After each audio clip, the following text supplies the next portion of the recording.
Hello. Hi, everyone. Hi, Brandon. Gotta wait for everybody to come in.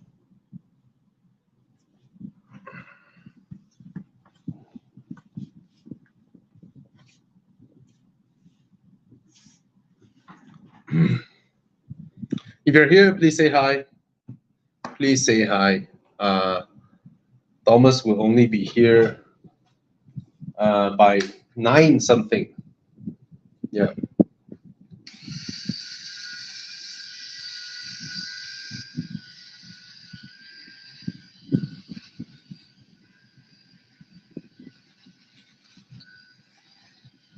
Uh, sorry for that. Hello, Yudesh. Hello, Brandon. Hello, Yudesh. Hello, Ki Seng Chong.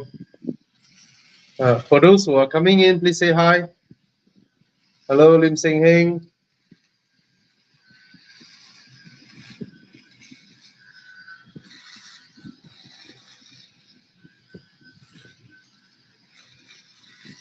"44 people now.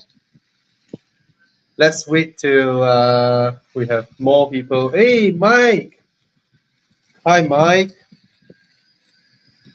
Hello, Roshan. Hello, Axia. Hello, Eric.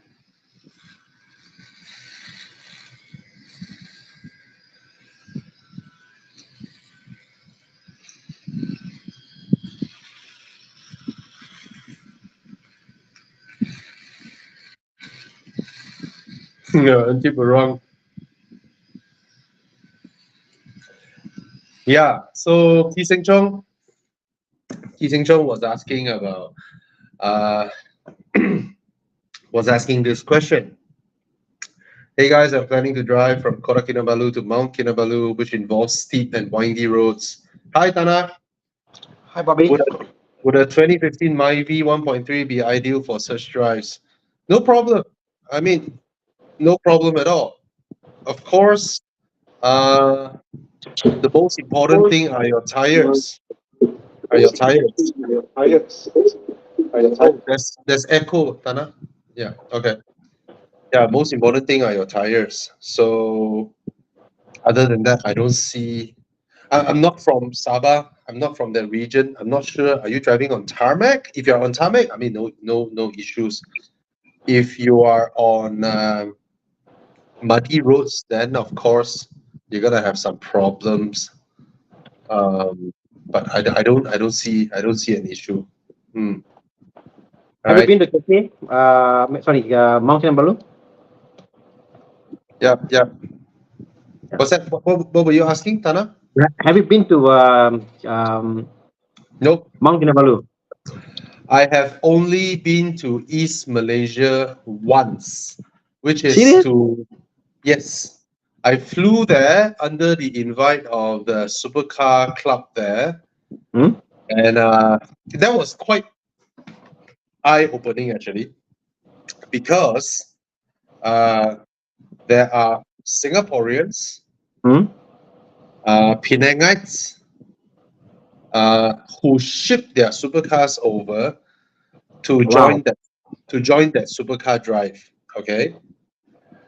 However, that supercar drive was only about 50 km. Yeah. So I was like, wow. Okay, Yeah.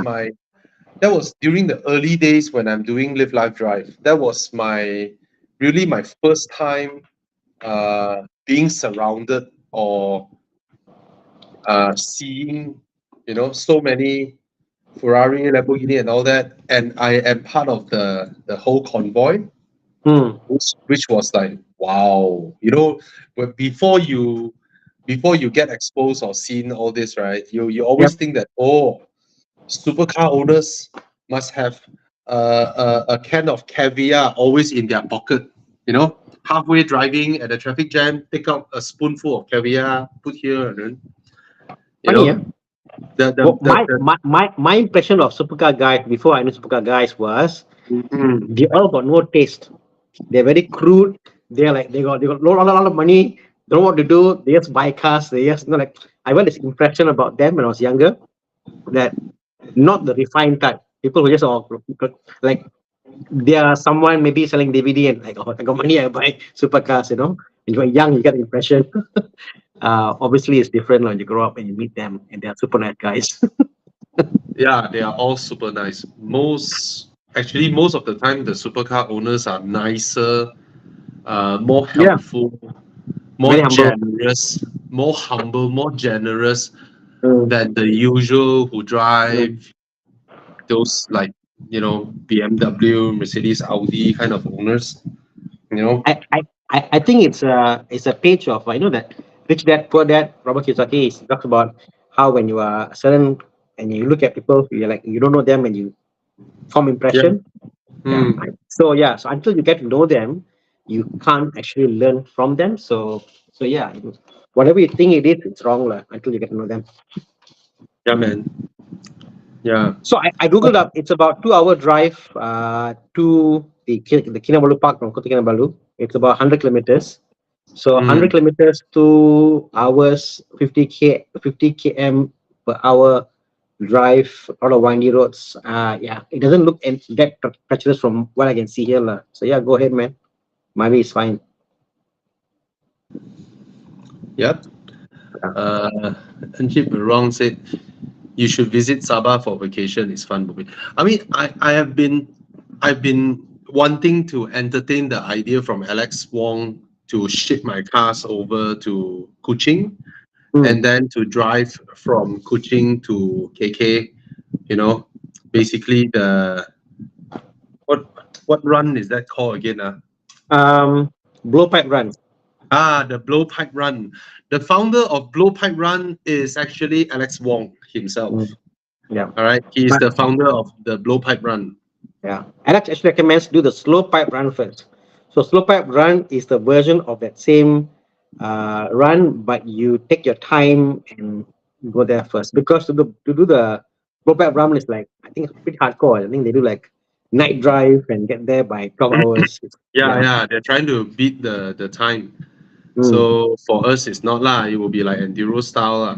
But mm. what I heard is Sabah side haven't completed the roads, right? The proper roads that connects both sides. Yes, correct. I just don't want to like suddenly go into off road. You know, that's the thing. Well, what I have planned is, Alex did say he's got a Jaguar XJ6. So if I'm going there, he said, "Thana, take it, do the run, and drive it." When I have dates, I will definitely do a trip down to Sarawak and do that ride. Uh, Maybe getting a car there is not so bad, lah, instead of shipping a car there.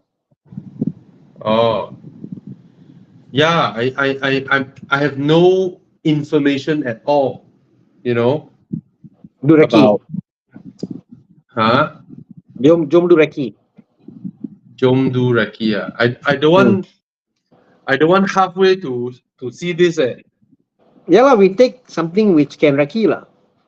No, I want to ask anybody from Sabah. I just really want to ask: are these real?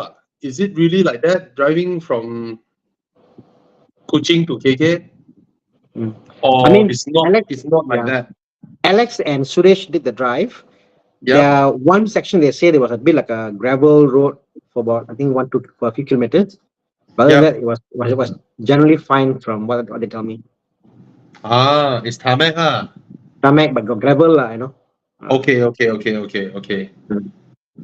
Yeah, I have no information at all, so I just want to know Yeah. how. See, Mr. Beruang say all like that. Yeah, there are some parts bit of Okay. gravel. Yeah. Cool. Thank you so much, Anjib Berang. Thank you so much. Yeah, it's something that we as Malaysians should do. Yeah, why Sabah Park, the Pan Borneo Highway is not completed?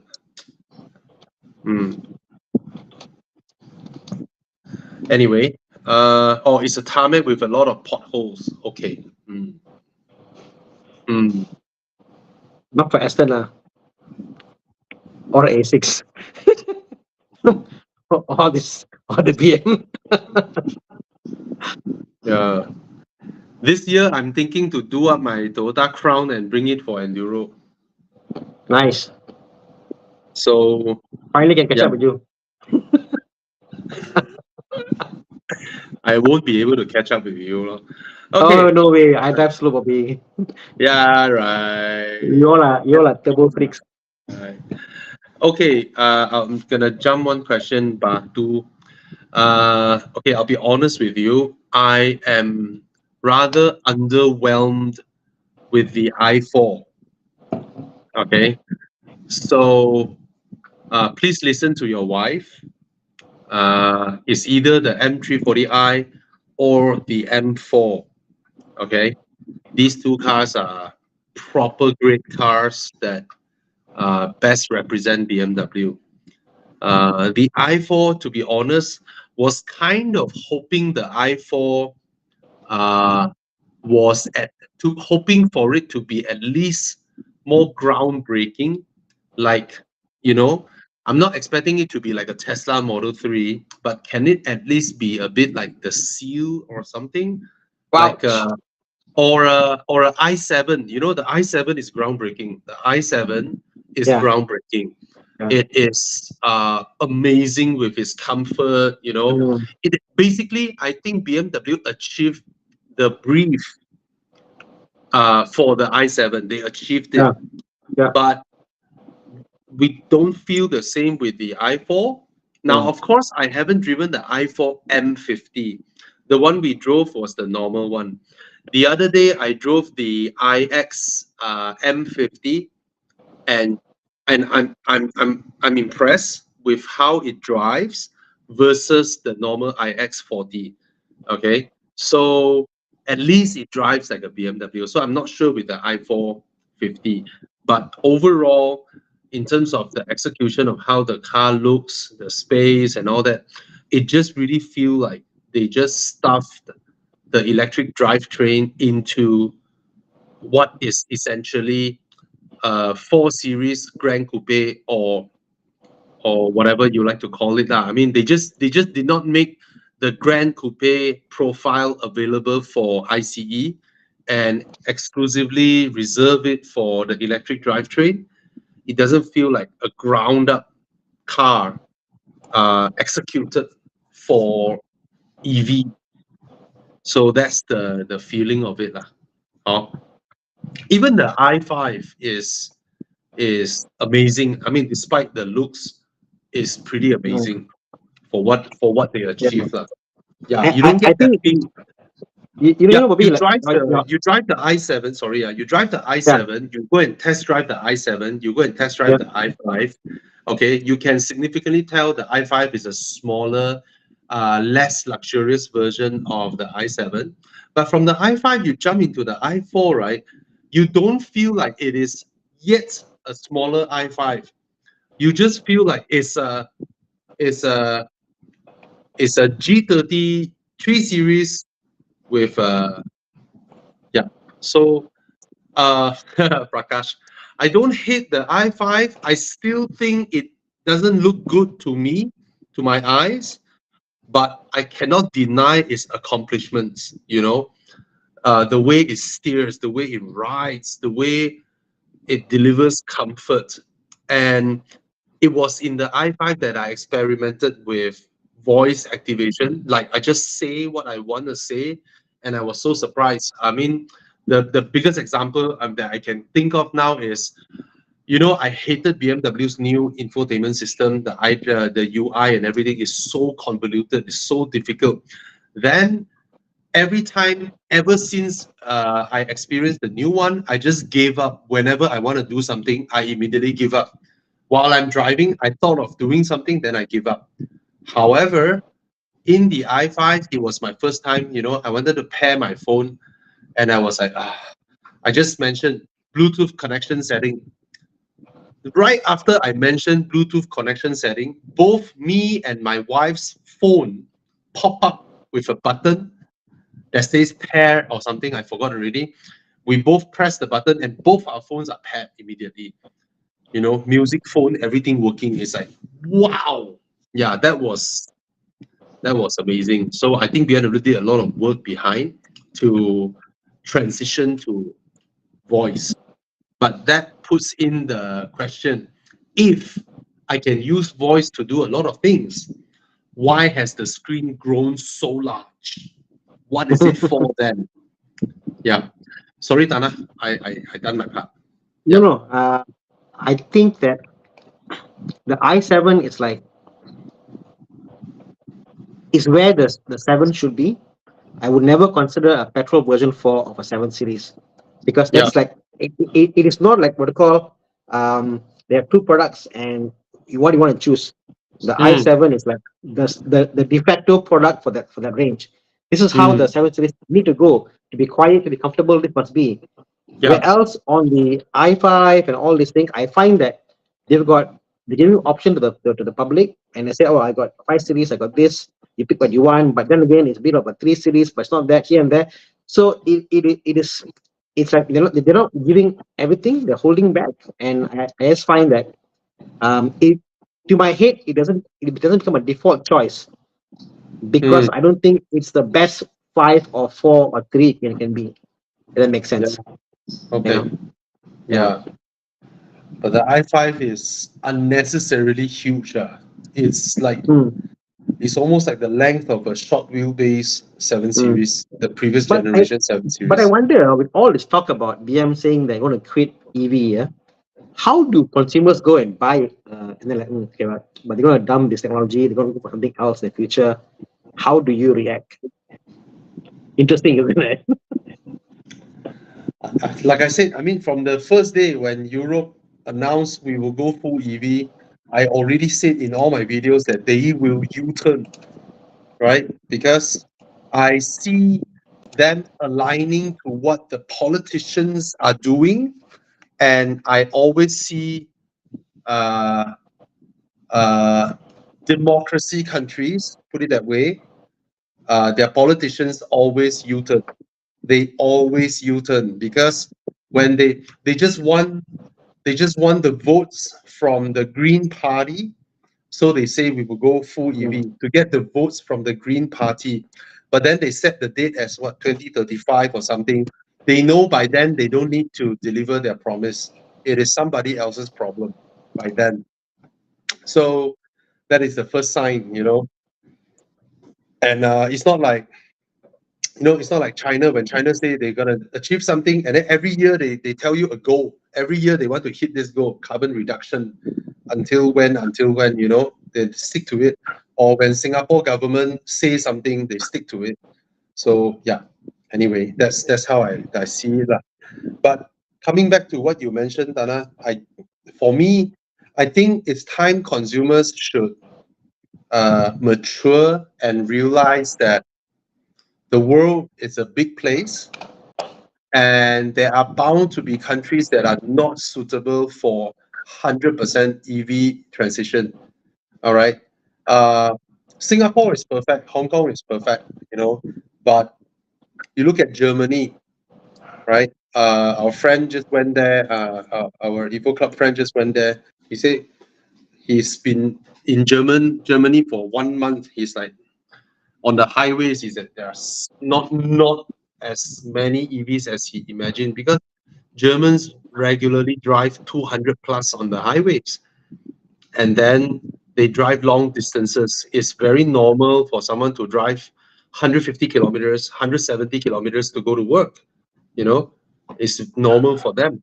So yeah, I think we should have a future where there are at least a few types of propulsion. You have ICE, you have EV, and if hydrogen is coming, by all means, that is a good thing. So yeah, that's how I think. Yeah. Chris, EVs are definitely champion when it comes to NVH. There's nothing challenges EVs when it comes to NVH. So yeah, quiet, uh, acceleration, handling. Yep, it's there. It's just that you don't feel BMW went far enough in it. Likewise, the i5 and i7. That's how I feel. When I saw the concept, I was so overblown by it. I was like, wow. Anyway, uh, okay.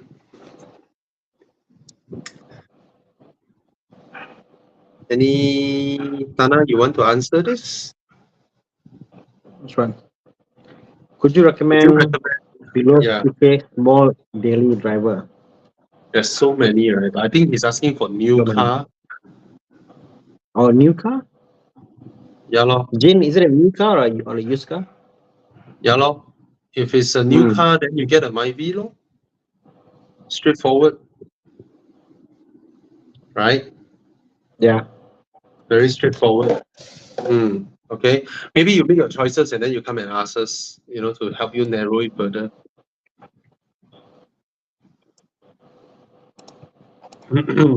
Any, then buy used car, lor. Buy new for what? Hmm?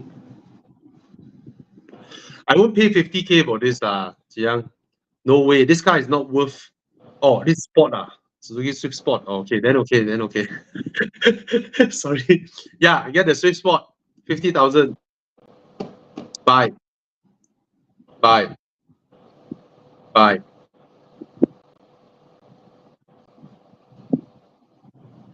Kia Stinger. Hello? Eh? Tana, I can hear you, Tana. I can hear you. Is it okay, Tana? Pardon? Okay, okay. I can hear you. Yeah. Okay, Kia Stinger. Yeah, it's a beautiful car. It's a great looking car. Uh, it's rear wheel drive. It's like buying a 5 Series, but you feel special driving it. Okay, you feel special. So now from 300 plus thousand to 199, you know, yeah, I think you can go meet the owner and nego with it and then buy the car off. Think about it. Let's say you arrive at 180,000, let's say you walk up to the owner, you say, okay, I'm gonna buy it off you. You need a reasonable discount for me, 180K. I think the owner will sell because not many people are looking for this car. And for 180,000, there's so much car for the money that you're getting. All right. You have the predictable Korean car reliability, which is they're very reliable now. It's spacious, it's good looking. In terms of handling, I wouldn't say it is as sharp or as nimble as the G35 series, but it definitely matches up to the F10. It's okay, around that of the F10, I would say. Yeah. So, yeah, can go ahead. Why not? But then you look at a 2018 5 Series, what are the prices? Because from what I know, an M540i G30 is also around 180,000. So will you buy an M540i, which the Kia Stinger is of no comparison of by any means? I see. The Stinger cannot hold even near to this. So that begs the question. Okay, and the road tax is a lot higher than this one, even though it's 3.3 versus 3 liter. Let me see road tax calculation. Quick one. Dana, what are your thoughts? Sorry, I lost me there. I'm back now. Sorry. Okay. What's the question again? No, the guy was asking Kia Stinger. So the Stingers, their used car value now is hovering around 190,000. Yep. I mean, which you are not paying a lot for the car. It's a great car. It's unique. It's special. But in terms of everything considered in, Mm. is not near the G30. I think, And yeah, correct. G30 540i is at 180,000, almost Mm. the same price. And then you think about it, in terms of engine performance, the 3.3 on the Kia Stinger is no match to the B58 engine. And the BMW, you are paying a road tax of 2,100 ringgit, whereas in the Kia Stinger is 3,500 ringgit. It's 1,400 more. All right. So it's gonna be a tough sell, provided you Mm. want something unique, then you Mm. definitely get one. You bring a 5 Series to any car meet, nobody gives you, nobody bothers, you know. You bring a Kia Stinger there, you know, people will surround you, and then and I think the Kia Stinger is a more handsome car, okay? Just that for what it is, you know, yeah, the M540i is, no, the 540i is a Yeah. much more accomplished car. Yeah. Agreed. There are cars that check the box. Wow, rear-wheel drive, power, this and that, looks is different, it's unique, whatever. Then you Mm, get to own it, drive it, and you're like, actually, I know why BMW 5 Series is popular. yeah. There's a reason. Yeah. It drives way better. It Yeah. looks good, you know. To me, uh, to me, a G30, all it needs is just a little bit of garnishing, some different rims, some thing here and there. The car pops out and becomes very nice, like, you know. So yeah, Yeah. I'll go for 5 Series, like. No, no question about Yeah. it. Okay. Uh, quick, quick, quick one to answer Fenrira. Now, uh, this platform thing is, I think it's a bit overblown. It's mostly, it's mostly used by journalists, especially when they are trying to say something negative lah. You know, they say, hey, A series is actually from the same platform as 5 Series, blah blah blah. No point. It's most this argument is mostly used by uh I notice you know, a lot of British journalists to appear smart, you know, because if you really go to the manufacturing side of things, right, it's actually, how do I put it? Uh, it's it's actually very, very, very common in automotive manufacturing to try and share things, try and share parts. So why they say, oh, it's the same platform? It's about how smart the manufacturer is in designing the underlying platform. Platform actually is not the whole under tray of the car. No, platform is the entire system, entire manufacturing software, wiring loom, the whole system. The platform itself, when they design it to be able to cater for cars of different sizes, you know, for cars to have different types of drivetrain. uh yeah, so the way they design it so that when they are doing it for something else, they can add things here, add things there, and do stuffs like that. Okay, so it's not it's not that, oh, same platform, you know, it's Mm. same under trade. No, it's not like that one. Okay. uh Hope that gets very, very clear. Mm. I'll give an example. When you talk about platform, right? Uh, for the longest time, the Velfire is on the same platform as a Toyota Camry. You know, so are you saying that, you know, the whole under tray is the same? You know, the whole underlying stamping is the same? There are similar parts, you know, probably the hard parts like the firewall and things like that. Those are similar, and maybe the wheel well area are similar.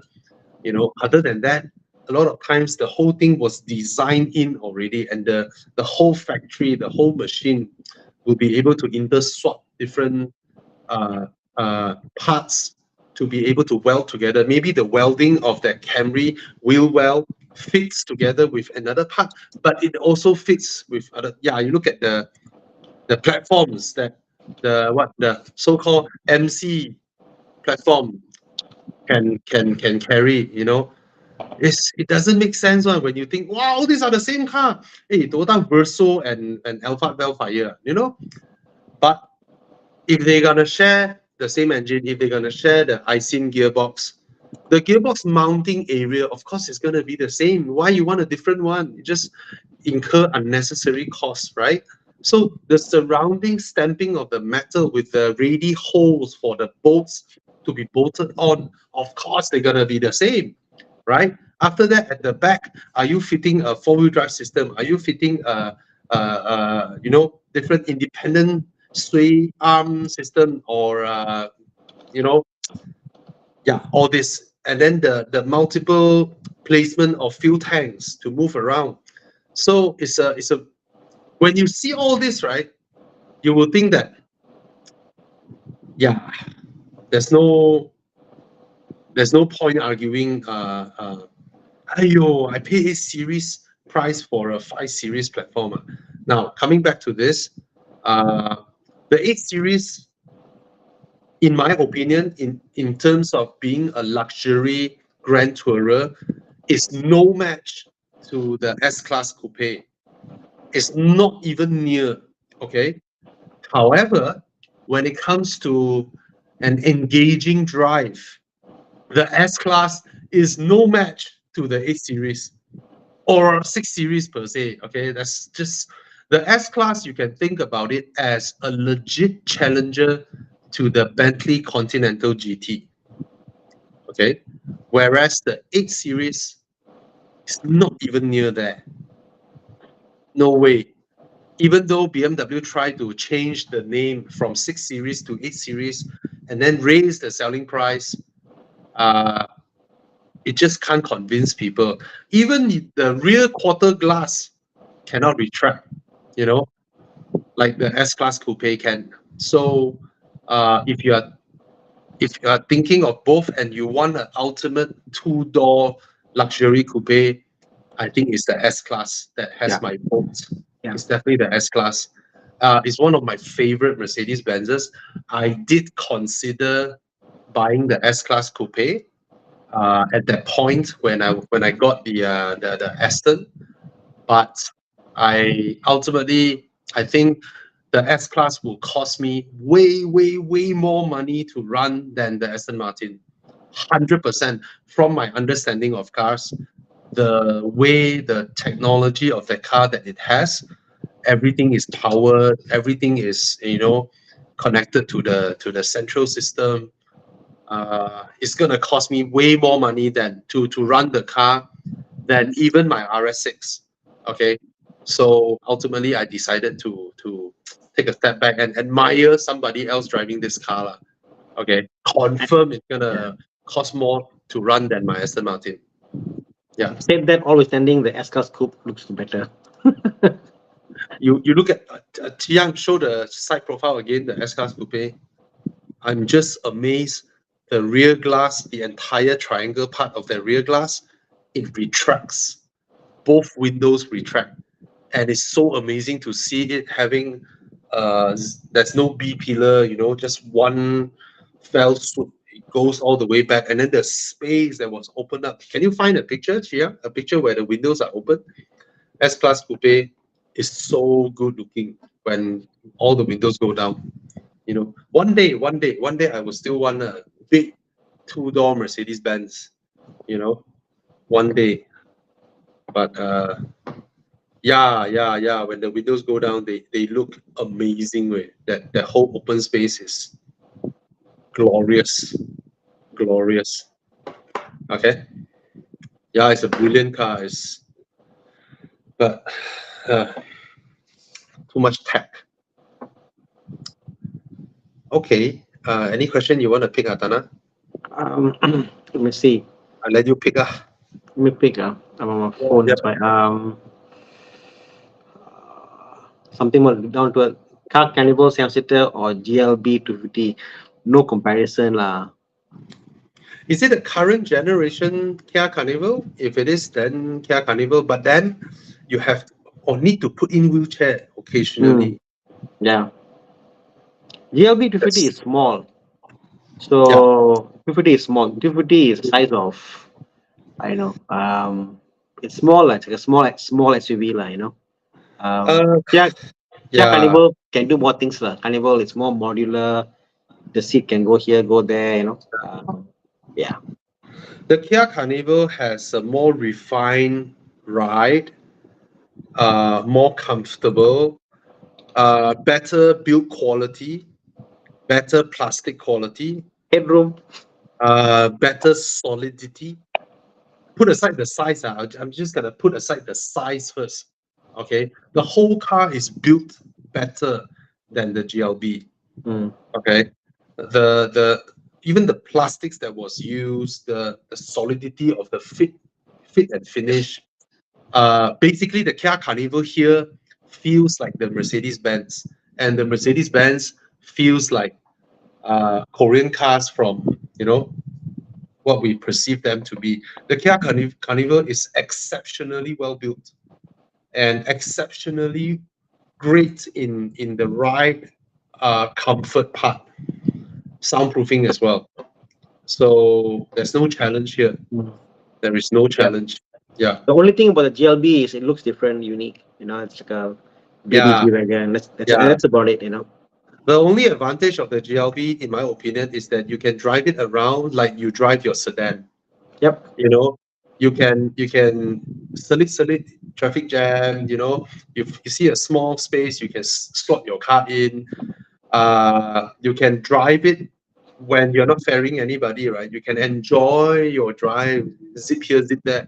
Even though the Kia Carnival handles really well for its size, it is still a giant of a car. Okay, it is a huge car that you can't just select around town, which the GLB can.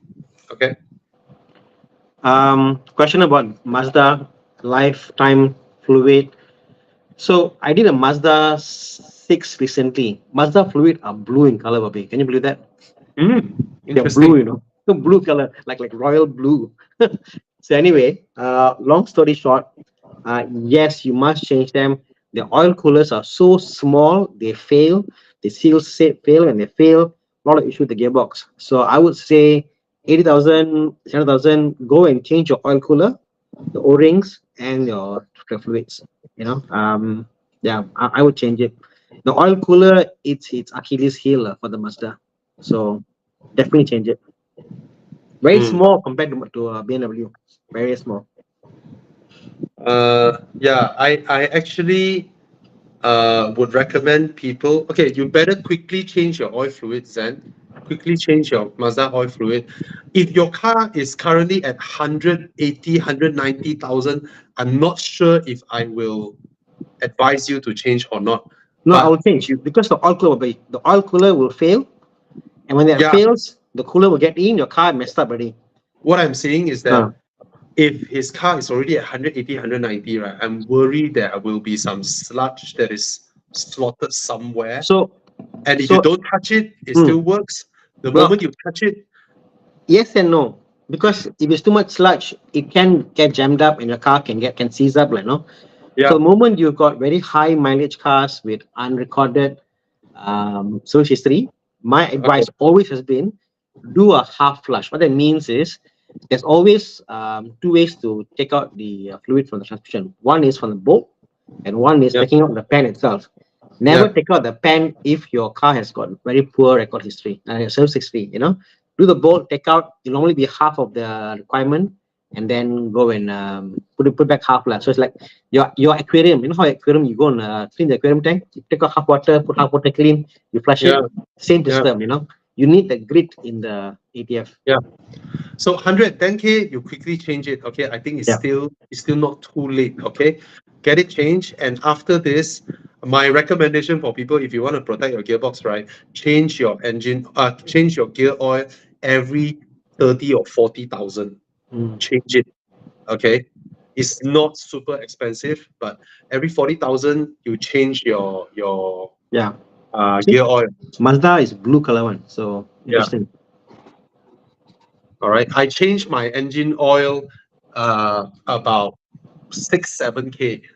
Even though European car, they say, oh, 15,000, oh, 20,000. Nah, I don't care, 6, 7,000, I will change my engine oil.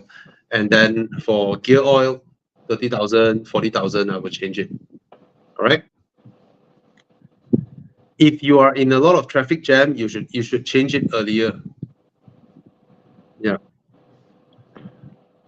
What you can There's also do is every service you go to your mechanic, ask him, do you mind do a sample for me? So most mechanics, if you're go to them, they help you take out a bit of oil, give show you a sample of your gear oil. So then you mm, can make and take a picture. So I got a picture of my gear oil every service. I know it's getting darker. I open like this one, third service, I change it like. So if let's say your service is about 7,000 kilometers times three times four, not much change, then you change it. So yeah. the color is a good indicator of the the condition of your. And of course, if you can, we've got the scheme from Evo Club where you send in your ATF fluid. So I think that they also do for ATF. So when you do your servicing, ask your mechanic to get a sample of this. I think that the thing you're doing, Bobby, they also do for gear oil also. Am I right? Yes, Yeah. they do. Yeah. They So do. take a sample from the mechanic, send it for the yeah, exactly. So yeah, Chiang actually talks about the engine oil, but they also got a service for do gear oil also. So if Yeah. you do your servicing, ask the mechanic, can you take me a small sample, keep for me like a small like few millimeter. You take and drop, and then you can do your gear oil analysis also. And you can see how much silicon there is, how much metal shavings there is. Then you know like what's happening. Okay, Yeah. not only for gear oil, also for engine oil, also for gear oil. Yeah. So, okay, then get it changed. I mean, there's a reason why Japanese car maker advise 5,000 km Mm, oil mm, change. It mm, is actually a very, very good practice. No mm, matter what mm, people say, okay, it's a great practice to change your engine oil at mm, 5,000. It's just that, for my cars, the engine is very big. To me, mm, 5,000, 6,000, not much of difference lah, because mm, I don't get stuck in traffic jam. So I work. I don't go to office. 8 o'clock have to clock in, and then 6:30 p.m. leave office, and then jam to office, jam your way back. mm, Jam is the biggest deteriorator to mm, your mm, car's condition. mm. So I don't suffer those jam. That's why I think 6,000 or 7,000 for me is okay. And of course, my engines are big. When I change engine oil, it requires a lot of engine oil, so it's quite costly for me. But normal 2 liter 4 pot engine, your engine oil is gonna cost you what? Even the best grade is gonna cost you 300-400 ringgit only. All right. So if you're always stuck in traffic jam, change your engine oil every 5,000 km. Change your gear oil every 30,000 km. Okay. And another thing, added information. There's more oil in our car that needs to be changed. Your aircon compressor oil also needs to be changed. You don't change it, your compressor using old oil to run, keep running, keep running, keep running, your compressor fails. Tana, roughly how much is the aircon compressor? 1,500 to 6K depending what car it is. Brand new lah. Let, Refurbished is let's about say 500 bucks. let's say a Japanese D segment car. Brand new, original, easily Yeah. 1,500. Brand new, original. If you're Hmm. talking about aftermarket refurbished, one okay lah, 500, 700, whatever. But Hmm. brand new is about 1,000 plus, easy. Hmm. Okay. Even the For, even the Hondas, whatever, they're not cheap. yeah. For German cars, 5,000, 6,000, right? Yeah, but for German cars, original starting Hmm. itself is about 3K, 3 plus a day. You have all Hmm. the aftermarket, maybe Bosch, but Bosch China, whatever it is, maybe cheaper. Some Hmm. of them will last like 7 months, 8 months, depending condition, Yeah. Okay, this type of part, this type of car part, I will never buy recondition. Yeah. Aircon compressor, what Mm, steering pump lah, fuel pump lah, all these kind of pump kind of stuff, right? I will mm, never ever buy recondition. Same goes, I will not buy new rims. If it's not custom made lah. Okay, let's say mm, I want a hard rim, or I want some Alpina, or what TE 37, all this, all these things that there are certain things that you can buy used. I mean, a bonnet cover. Why the hell you want to buy new, right? Just buy from Chop Shop, right? This kind of stuff, lah. But pumps, compressor, all this, My I would my not, my, I would not my buy advice used. is, if you're buying used AC compressors, okay, it's very important where you go and do your AC work. Not every AC shop. For example, if your AC guy, when you do the major space, whatever, fills up merely by using the manifold, walk away. Let's walk away. Because every car and on the car bonnet, they tell you how many gram of refrigerant must put. If they're purely adding by virtue of pressure, walk away. You know, especially when you're doing a brand new compressor. There's a lot of science to it. They must measure how much goes in, how much goes out, how to flush the oil. So good shop, and then you'll be fine. Sorry, Robbie? Chigu, Yeah. Chigu, too deep, too deep. That's why I say No, but the thing is, when you're doing a new AC compressor, even if you buy a new Bobby, like let's say you Bobby lah, okay? Let's say you buy a new compressor lah. You say, well, I want to be check up. I buy a brand new compressor from BMW and put it into my car. yeah. Your compressor will fail because your aircon guy just put a manifold and just add in. It's not using a machine to weigh the AC in. So what I'm saying is, you must see your AC guy also. Buying new also doesn't solve it. Going to a proper guy is very important. Okay. Yeah. All right, guys. Do know this, huh? Okay.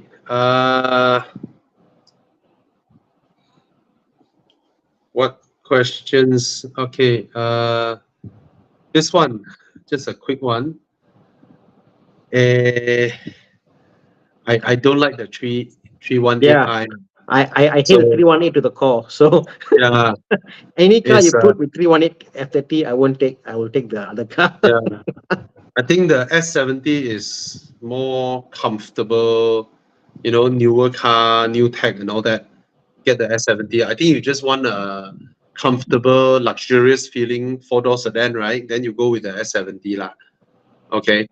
Yeah. If you want to do Genting run, then your 318i is a rear-wheel drive car, lor. You know, it's nice. The handling definitely is nicer in terms of BMW.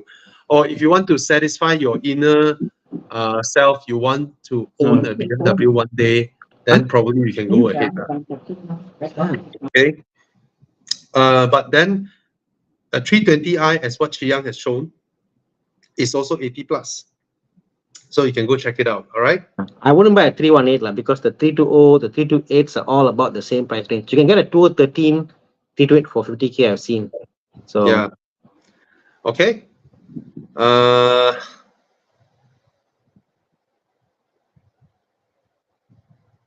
What is that? Yeah. Okay, this one, Thana.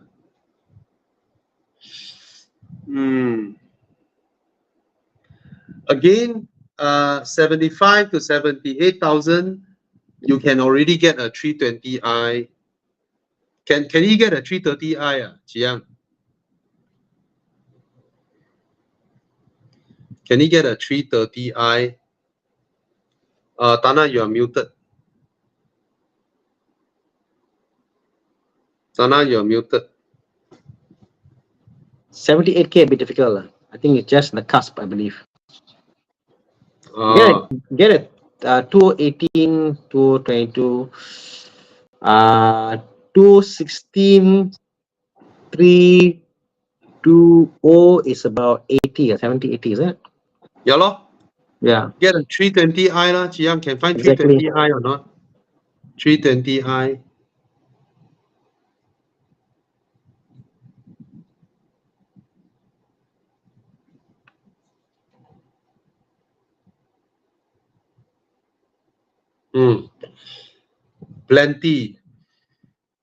Plenty of them. Try and find the newest, and then sort by price. Or The reality for most cars is, you buying used, buy the biggest engine you can buy. It's always about longevity versus buying a smaller, really turbocharged, scaling engine. Yeah. Still 100K. Sure not.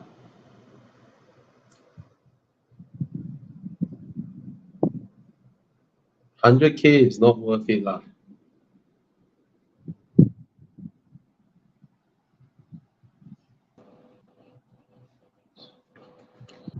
Right.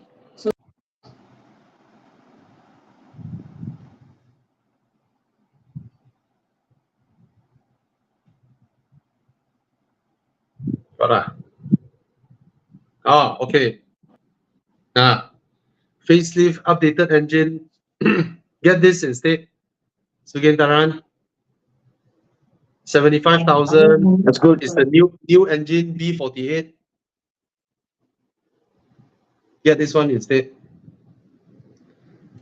It's more worry free. Hey, 2017 also got what, Chiang?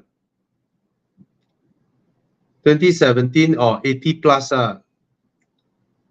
Nego with them lah. Drop it to 80K lah. Ask them, there are so many in the market, right? You walk up to them, you open your price. Oh, there's a 73,000, 2017. Ui. Best price in town. Blue color one. Yeah. See? You get a 320i, then you don't have to worry about any hybrid thing, lor.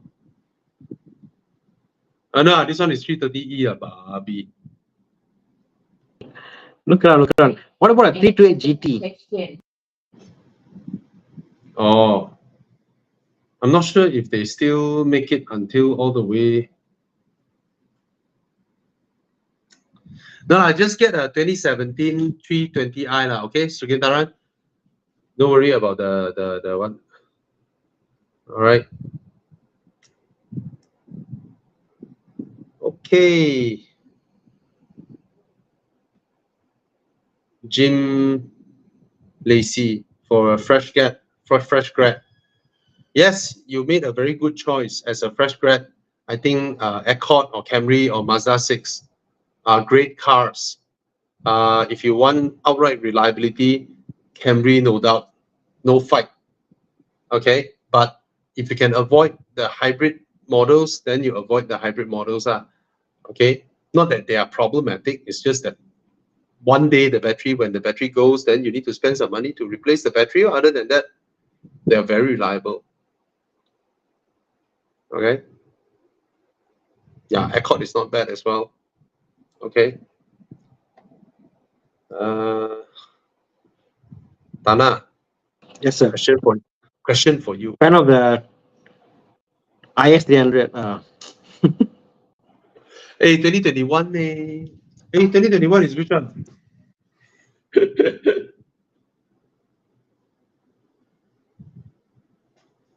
Oh, the new one. Yo, so nice. So nice. I will never ask someone to not buy Lexus.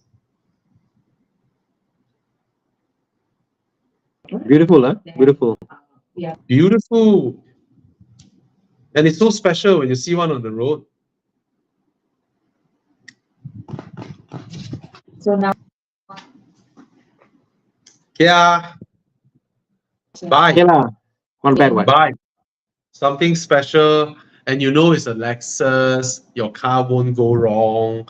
Unlike the Germans, you know, little bit here and there. Lexus, they roll out from the factory. Perfect.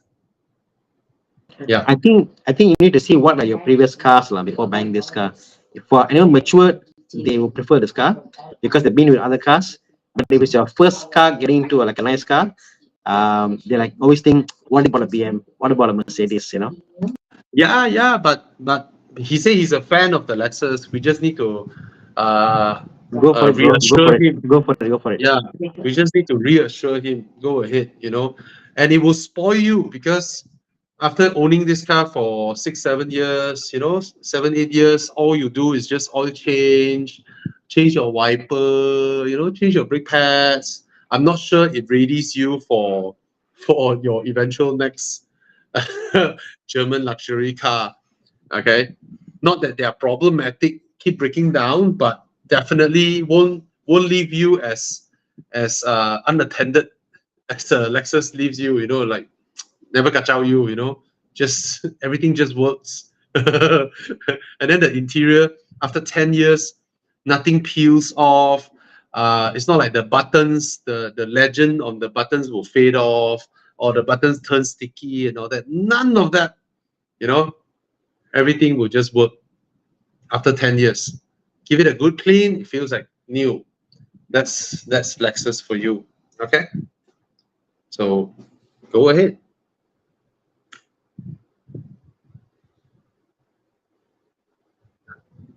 Uh, I don't think now that Peugeot has left Mazda, Burma's, I don't think anybody should even think about it lah. You know, Wow. the funny thing is, right? The funny thing is when Burma's took over Peugeot, then the take-up rate of Peugeots came back. You know, not as crazy as last time lah, but the take-up rate came back, and I think Stellantis, right, is like, whoa, hey, we can do it ourselves, huh?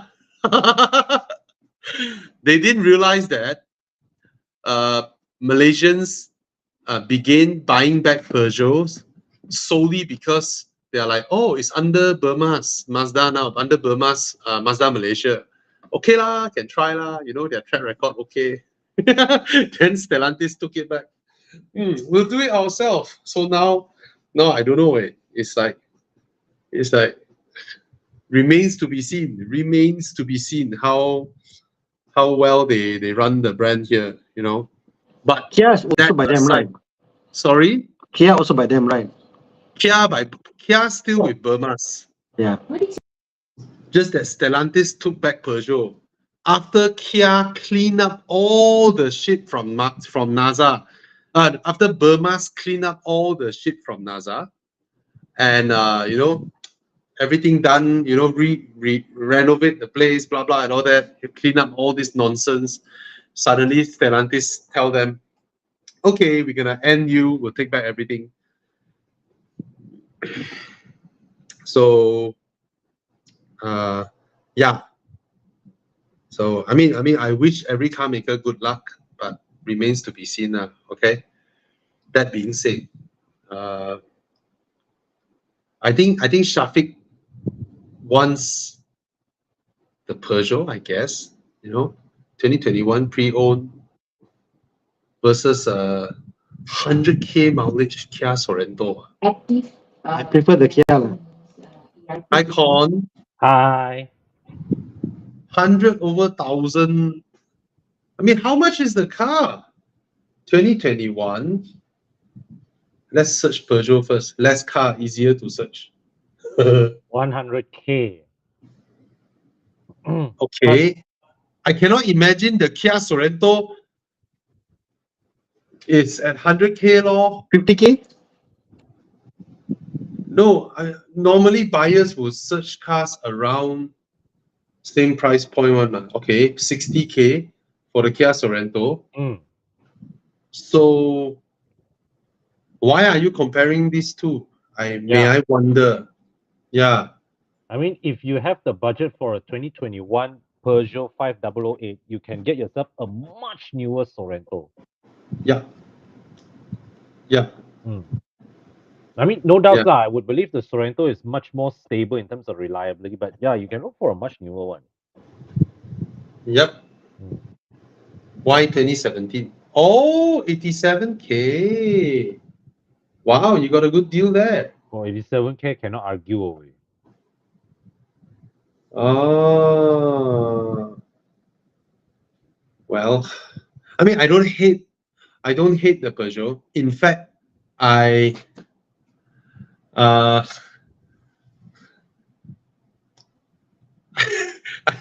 a better time sitting in the Peugeot than the Kia. You know, I think the Peugeot excites people getting it the first time because it's so different to drive. The way the steering is at the chest level versus your eye level. The way the dashboard is lower, the way everything is unique and different. So I think Yeah. for like journalists and people who do review cars, it's like wow, interesting. It's very different and stuff. But Yes. then you've got the Kia, which is like vanilla, but it works. Hey, my friend has a 508 wagon for 10 years now. He bought it used. That time was a 2-year-old car. He's been using it for 10 years already. No breakdowns, just maintenance. Of course, replacement of parts happen lah. Fuel pump lah, things like that. But he's still using it. Yeah, he's still using it. So, especially when you go Europe, you see all the Peugeots running around, right? The old ones and all that. So yeah, I think the Peugeot is a more stylish car. Yeah. It's a better interior to be in. The 2017 Kia Sorento is still the old Korean interior design. Yeah. Boring to me, and it's a bit too utilitarian to me. Yep. So It's vanilla, but then again, if you want vanilla yeah, and no fancy and diesel and high mileage and yeah, but then I you don't know. get a diesel drivetrain that is pretty reliable, Yeah. fuel efficient, powerful, More versus a more stylish car, lor. The Peugeot is Yeah. definitely more stylish, lor. Put it this I mean- way, I've never come across a Kia or a Hyundai diesel owner who have said that they're not buying it. Not even one. I met many. They all love their car. Not even one hates it. Can't say the same about Peugeot owners though. So But you look at just now the picture that Chiang flashed of the 588's cabin, right? It's a beautiful place to be in, way. Yes, That it cabin is. looks like it come from 200 years in the future. Yeah, it is. It is a beautiful cabin. So we really got to give credit to Peugeot for designing a cabin that is bold, that come with a cabin that bold in design, and also has aged quite well. It's I think what, at least 5-6 years old, this design. Yep. Yep. Mm. Yep. And then your infotainment, Korean cars infotainment is shit. Mm.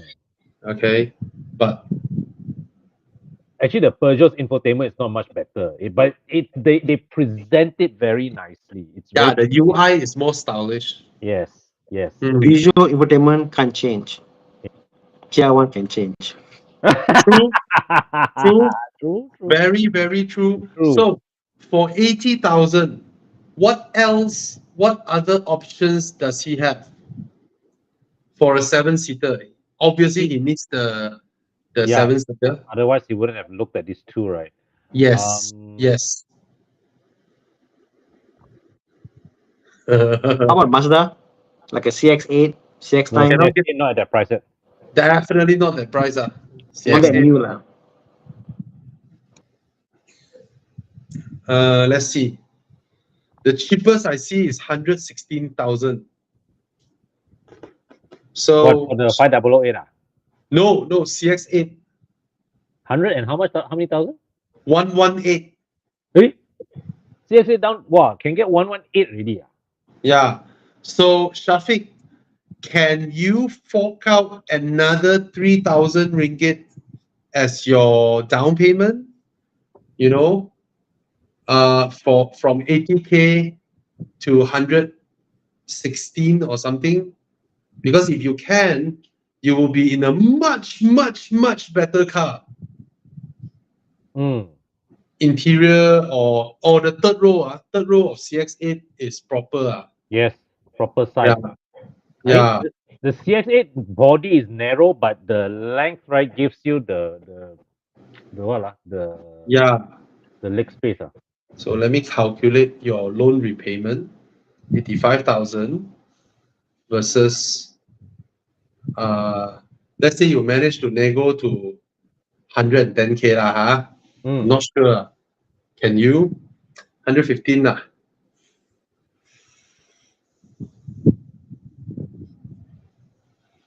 Okay.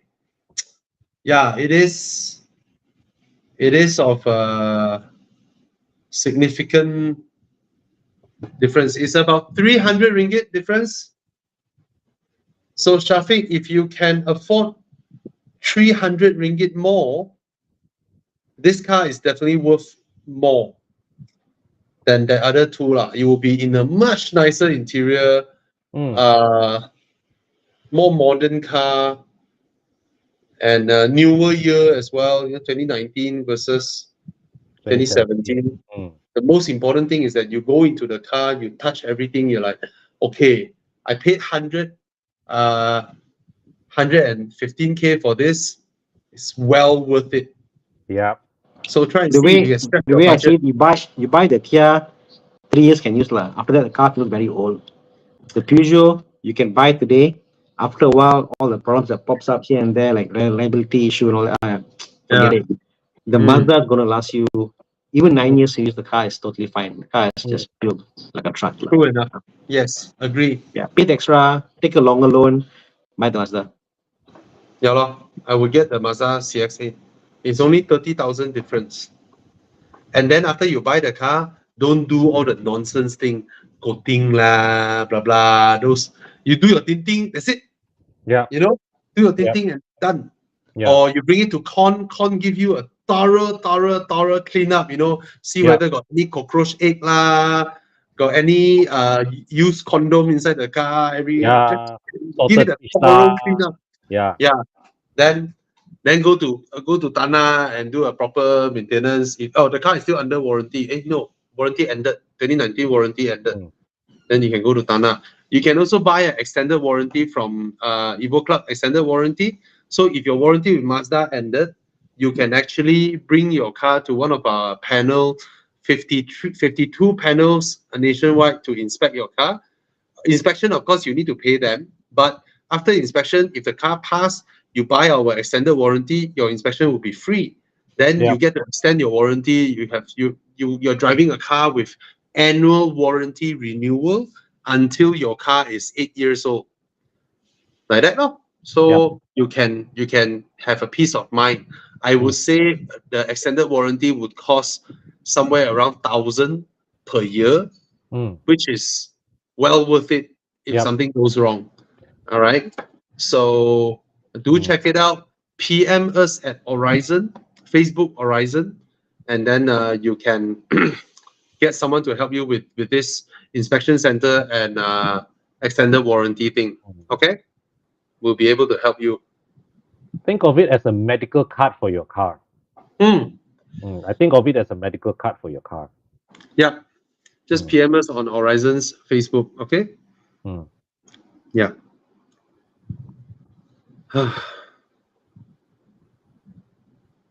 What other questions? Oh, I was just about to take this one.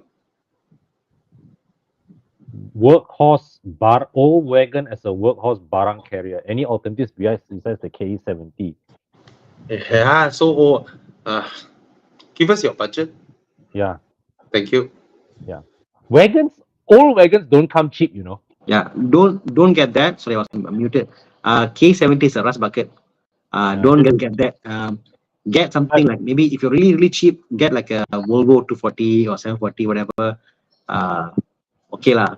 You can use until the car dies, lah. You know. What about so many other cars to buy. What about the Nissan AD Resort? You remember those? Pardon? Say again? Nissan AD Resort. Funny thing, my first car choice, when I was younger, was this car. I was want to buy this car because I used to do computer sales. So I was thinking of buying this car to put my computer and go and sell and all that stuff, you know. But yeah, because back then the commercial was they show like surfboard. I put a bicycle there. Remember the commercial for the AD Resort? It was a lifestyle vehicle. You can make it flat, can go touring, can sleep behind. I mean, I remember the commercial. I know it's interesting, very interesting. I think the AD Resort is probably a safer bet than the KE70. Yeah, much newer, definitely. Right? I think there's also a number of Chevrolet Optra wagons, but those are no. Much newer. Don't get it. Mm. Don't get it. Don't. Don't. Okay. But honestly, Derek, if you really can afford a bit more and you want to workhorse, if you're serious about being a workhorse, I'll buy a pickup truck. Yeah. If it's a real workhorse because you want to carry weight and stuff, get a pickup truck, can't go wrong. If you got a bit more money, buy like an Everest or something like a MUX or whatever, which is like a pickup truck but with close. How much is an Everest like- now? Pardon? Like, how much is the Everest market value now? Like the one that 50K, the early model like 50K max. Mm. You know, go up to 20K also got, you know, but older ones, the engines are quite bad. These ones don't get, this one is quite bad. So you want to get something relatively new. You go for the 2.5 2016. Mm. Yeah. Okay. You can't find the that- 3.0 right now. So Mhm. this is the older design. This is older. I won't get this. The thing about Everest is, if you really need the SUV, buy that. If not, remember that the Everest always had an older engine compared to the Ranger at any point in time. Really? Except for the current generation, Ah. before then, when they sold the Everest, they had the older engine compared to the same year Ranger. The technology was a bit different, was older. So I would rather buy a Ranger than a Everest, unless you get something newer, you know. Learn something new today. Yeah. All right. Hope that helps you. Quick one for Radzi Ramat. It's not V70. He mentioned it should be V90. Buy 160K. Buy. It's a bargain. All right. It's a fantastic car. Yeah. Fantastic car. Okay. Let's quickly shoot through the questions. Wow, M4 for 200K. Sorry. M4 for 200K. Buy. Reliable issues are send the car for a proper checkup, proper checkup, and do all the necessary maintenance issue, because the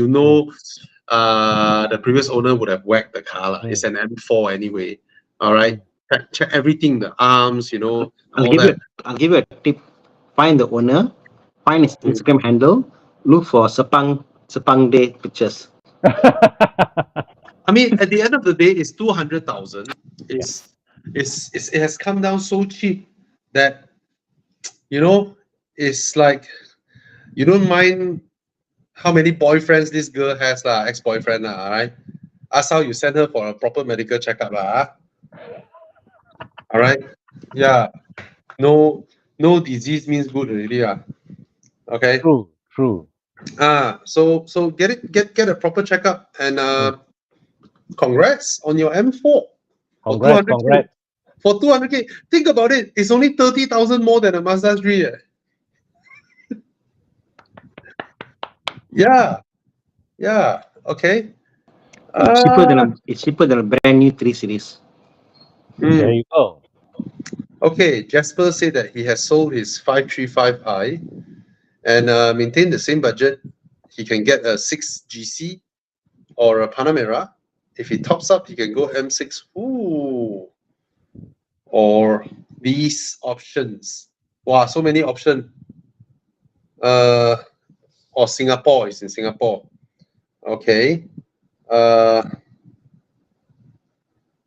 Yeah, you can get an M6 coupe. Why not? Yeah. Yeah, it's a more capable car, than the Vantage. More speed, more power, but you're gonna have roughly the same interior as your 535i. But he's in Singapore, so why he needs so much speed? Well, they come to Malaysia. They come to Malaysia for speed, Well, the Vantage, of course, you will get the sound, the exclusivity with an Aston. Gaya. Yeah. All right. Why is Singapore Astons not well received? Astons are not well received anywhere. If you think about it, right? They are a left field choice, a very, very left field choice. But at the end of the day, right, somebody seen in an Aston is still, I think, occupied. You are at a higher stature than a BMW lah. Doesn't matter M or not lah. Again, lor, my same analogy, lor. Mm. Right? Mm. Two cars in front of you, and then you are the third car Mm. rolling up to the hotel valet. Mm. The hotel entrance only left one parking. Mm. In front of you is an M6. In front of the M6 is a Panamera. You know the valet will reserve the spot for you and move the other two cars to the parking, to the basement parking. There you go. You know, they will put your car there. Mm. All right. Yeah. Well, Anjit Barang say, I see more Maseratis than Aston in SG. It's because they are cheaper. Yeah. Yeah. This kind of car less should be Who more select this question? Who wants to die? I select. So Thomas got a SUV. I got a SUV. I got a Everest. Thomas got a Countryman. Con got a MPV, and Bobby has got a wagon. So all of us has got the SUV wagon thing, like, you know. Bobby So yeah, 90 before. Yeah, I've had an SUV. yes, correct. Mm. Two, in fact, back to back, same color. Mm. Yeah. Correct. Your XC90. Yeah. So no. Yeah. Sorry, Thana. I didn't know you want to like clarify to Anantila. Yeah. Okay. I'm Sorry. going to get some water. I'll be back. Okay. What kind of question is that? Sorry, some guys, if your question is not, I don't know, like this question, there's no context. It's like, okay, we have a 2019 GLC, should we sell it? So I don't know. I don't know what are you trying to ask? What are you trying to buy, or what else? You know, give us more context. Okay. What are you using it for? What's your next aim in life? How many kids? Family? Yeah. Just quickly answer Yong Xian Wong. Why C4S and not 996 turbo? First of all, I don't need turbo. Whether a 996 turbo or not is gonna be slow next to my RS6. No point. So I wanted the 996 C4S because it is the last 996 with the broad one strip tail light, the classic broad look. It is the last Porsche with that. After this, it's all very slim, very modern, you know, different here and there and all that. And of course, I cannot afford the classic ones with this tail light. I cannot afford those. You know, those are like 500,000, 300 over 1,000. So the 996 C4S, and I wanted a convertible. So the 996 C4S seems like the best one in terms of buying price. In terms of, I mean, put it this way: when it comes to handling, drive, power, and all that, there's no way the 996 will lose out to 993 or 964 and all that. You know, it's gonna drive a lot better than those. It doesn't have the weird placement of pedals and all that. Of course, I don't like its interior. I prefer the interior of the 993. It's way prettier, but 993 is 500,000. 996 is below 200,000 that time. So it seems like the more logical choice to me.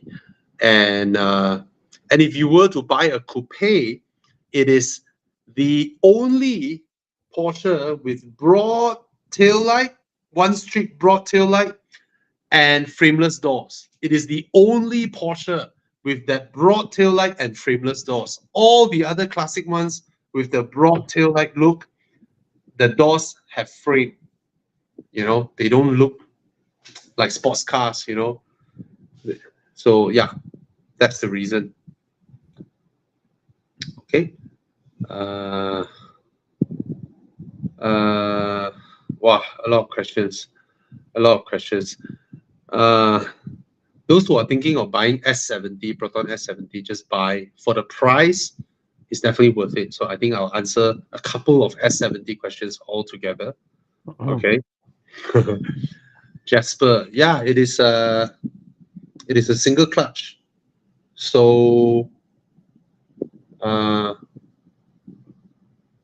it's a single clutch. So if you don't like all this, right, then you go with the M6 Coupe. Okay. Single clutch are like that.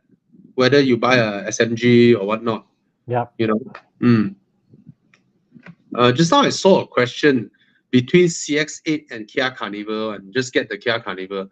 The CX-8 cannot compete with the Kia Carnival at all. At all, in every measure, it just can't compete with the Kia Carnival. You only buy the CX-8 in this comparison if you consciously want a smaller vehicle that still takes. Yes. Yeah, true. The CX-8 you still can enjoy your drive. You know, turn here, turn there, salute a bit. I mean, it's still a little bit long, but okay. The Kia Carnival totally feels like driving a huge tank, but a tank that handles well. The Kia Carnival handles really well for its size. Yes. Yeah. Okay, but you will never be able to enjoy your curvy roads like the CX-8 does because it's such a huge car. Yeah. Oh, Con. Today I downshift rev match a diesel single cab pickup truck. Wow. What? What? Hey, Yeah, and then in the hey bro, pickup truck is brand new car in 2024. I roll the windows down, bro. What? Did you like get was there a D-Max single cab or something like that? I test drove a single cab Mazda BT50. Wow. I roll the windows down. And then the gear shifter is so long. It's this long. How do you end up in a single cab pickup truck?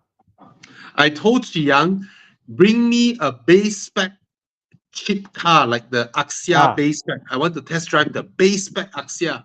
Then he brought me a base spec Mazda BT50.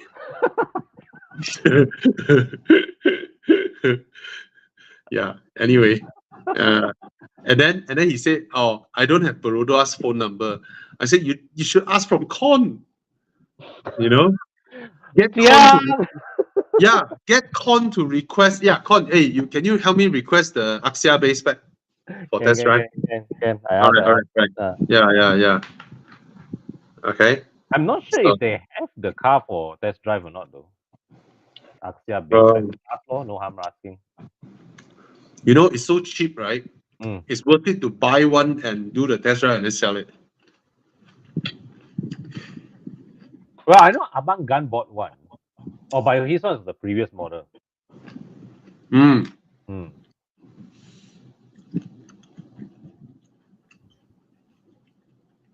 Thana, you okay?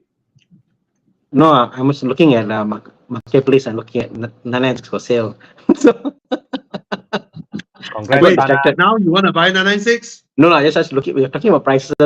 I got distracted looking at the cars here. So you're right. There aren't any 996.2 for sale. Cabrio. I think No, there's Cabrio is very none. rare. There's none. Very rare. Mm. Do you have any idea how many 996 Cabrios are there in Malaysia? There's one 996.1 Cabrio JT cars selling for 168. Oh, the blue color one. Was silver color. Oh. At JT cars. JT cars, one set. Interesting. Yeah. I think it's a sweet spot now. The price will go up.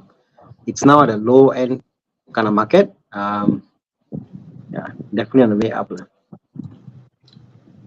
JT cars. Silver. No. Like silver, white. I give you the link on Facebook. Like, no. Oh, the link is on Facebook, is it? Yeah. Never. I just search Facebook.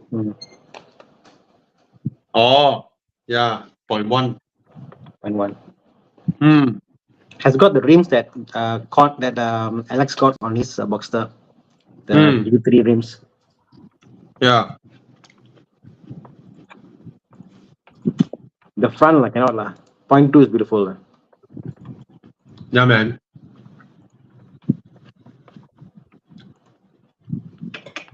And then you see something like this. SL350, 130K. Rubbish. Or how about W124 Cabrio, also 120K? Rubbish. Walao eh. I'm not gonna pay that price for that car. But then there will be collectors who want to. But everyone are hearing, they're saying that the most used car market for the classic cars are going down. Yeah. Number of Luar owners are coming biasa. down. See, C4S with a single strip big tail light. I mean, what I will do is I will definitely cover. Okay.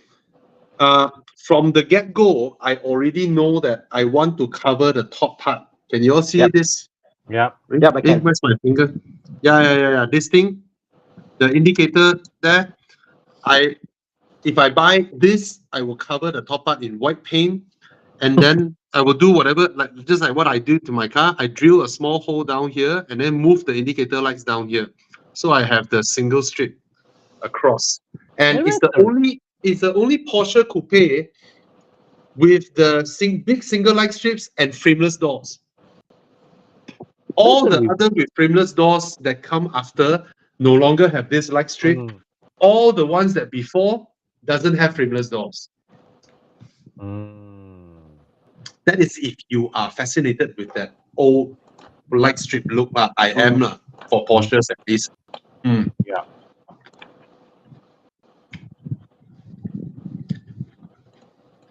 I'm blown away how Well- similar the interior is with the Boxster. Each time I see one. Sorry? The interior, whenever I see the interior, I look at the exterior. My interior, I see like what? Exactly Boxster. It's the exact same car, what? Exact. Exact same interior. You know what's funny, Thana? What? Every 996 owner hated the interior, right? Yep. But 996 has the exact dimensions as the 997. Oh, Okay. Yeah. I see what you're saying Exact now. dimension. So I see what you're saying now. maybe I can fit a 997 interior into the 996. I think it won't be difficult. Quite easy, actually. Quite easy. Quite easy. But then the resale value would immediately tank. I actually don't mind the dashboard. I think the dials can make it better. The seats and the shifter is where I'm like not loving it. The seat and the shifter. Yeah, that's about it. Because I've seen ones that are I got one in the shop now, Bobby. 996 with like tan interior and stuff, it does become interesting when the color isn't black, so black is a bit boring, but any other color, it does make it more of the period, so it can be interesting, but the steering must be right, steering and the seats. Yeah. You look at Alex's Boxster, when he put that Recaro seats in there, the car just transformed, became like a whole new car altogether. It's a seats. But I don't like my seats, but I don't want to change them to Recaros because mine is a convertible, right? When you have the roof down, right, and you have two weird Recaro seats there, it just destroys the look. Yeah. I would probably go for newer style Porsche seats than Recaro. Yeah, it's. I mean, I know Recaro seats are fantastic, but then when you are a cabriolet, right, I just find it it doesn't look good. Have two Recaro seats popping up like that. I mean, Then, if you're a GT3, then Recaro makes sense. yeah. Or maybe a turbo, then probably lah. But if you're whatever you do, you must do the whole interior different, all new seat covers. But I hate my seats. I hated the seats. This is so uncomfortable for me, but it is super comfortable for like probably you guys of your build, of your size, or everybody say it's very comfortable except me. Yeah. I don't know how the white man can sit in that era of cars because if they're tall, maybe you can't see. Exactly. Like for me, for 1 year, my seat was stuck in the high position. So even for me, I always drive by it's like a bit tall for me, lah. For me, So I can Yeah. imagine if you drive how it is, Uh, yeah. Like even now, Yeah. the visors are in taking up half of my vantage point. You know what Alex did, right? He has removed the whole visor. Throw away, remove, unscrew, buang aja. No point. Yeah. Yeah. Okay, I want to answer this question. Mm. By the way, it's been a while since I don't see you, Gowali. Anyway, the E300 Cabrio is more spacious than the A5 Cabrio. It's more luxurious. Inside is more beautiful. It looks way more expensive. Okay, that's the first thing. But given that I've seen how you drive during Evo Enduro, I don't think the E300's handling can satisfy you as opposed to an A5. All right. Even though the Merc is rear-wheel drive, but the Audi A5 for this generation, uh, it just drives so much nicer, so much harder than the Mercedes can. Okay, and for you coming from a Golf GTI, I think you'll be much more attuned. Maybe after Golf GTI, you have other cars, but I cannot recall because I've not seen you for quite some time. You know, other than yeah, but yeah, this one drives way sharper. Way more aggressive than the E-Class Cabrio. Provided you're telling me that, hey, bro, I just want to chill. I just want to open the roof and relax and be comfortable. Then the A5 is of no match to the E-Class Cabrio in terms of luxurious comfort and all that. Yeah. I do see him now going out with his family a lot. I think they want to do a convertible for family. So if your kids want to come along, I think the E-Class. E300 Cabrio, Yeah. is better for your kids, lah. But interior build, the Audi is still no challenge compared to Mercedes. Mercedes, you're gonna get a lot of creaks here and there. But overall, when you sit inside your car, you look at your whole dashboard. People from outside look at you, right? Fuck way, it's worth $1 million view. You sitting in an E-Class Cabrio is like $1 million. Bro, you are now a big boss today. You need to drive E300. Yeah, I would love an E300. I'm not saying that the car will fall apart when it comes to handling. I mean, they are still Mercedes best. They are still Mercedes Benz. They're not bad. But in terms of the characteristics of both cars, the A5 was created to be, a harder driving car. Yes, it's a more dynamic car. Yeah. So, but you are a big size guy like me, so we look good in E-Class Cabrios. We look really good in E-Class Cabrios. Yeah. All right. And I still think there should be more E-Class Cabrios out there. They are such wonderful looking car, especially when the facelift is so ugly. Yeah. The facelift, horrible facelift. I don't know why Mercedes go and change that front. It's so ugly. Actually, the back also ugly, like if it's the sedan. Oh yeah, man. The sedan becomes Honda Accord. It's like the way I look at this E-Class facelift, right? Is that they try to graft the new gen Mercedes design into an old gen body. It's so tak jive, way. I'm trying to imagine Mark driving the E300 Cabrio up Genting, overtake everybody, joke everybody. Yeah. Well, Mark, if you want a bit more Audi-ish feel, right, you get an E400 Formatic, lah. I think. Oh my god. Fantastic.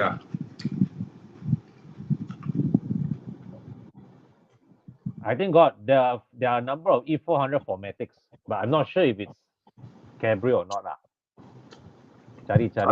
I would love 318,000. Oh, beautiful. Fuck me, bro. E400 Wow. I like this. I like it a lot. Damn. This interior is so beautiful. Yes. Somehow, right? This is the coupe and the cabrio, right? Is just so much better than the sedan, right? It's so nice. Oh, it's so nice. I would love myself one of these E400 Cabriolet Mesta. So nice. So nice. Ali's only got the coupe. Yeah, Muda has the got ma. Oh, Gorgeous. But it's 100K more no point Get the E300. 300. Yeah. Then go and visit Mike Yap. Then it becomes an E4. Then it becomes an E350. Oh, this is an interesting question. Thana, apa macam? A Porsche or an AMG? I don't like how hard lah. One is build quality, refined. One is just naughty. No lah, this segment I probably will go for the Cayenne still lah. This segment I want to be more chill out, drive, comfortable, family there, whatever. I'll go for the Cayenne. True. Yeah. I can give some input as someone who has a Audi RS6. When your car is of this size and it's your family car, you ferry your kids, you carry stuff behind you, blah blah blah, and all that, right? You really only ever need 250 horsepower.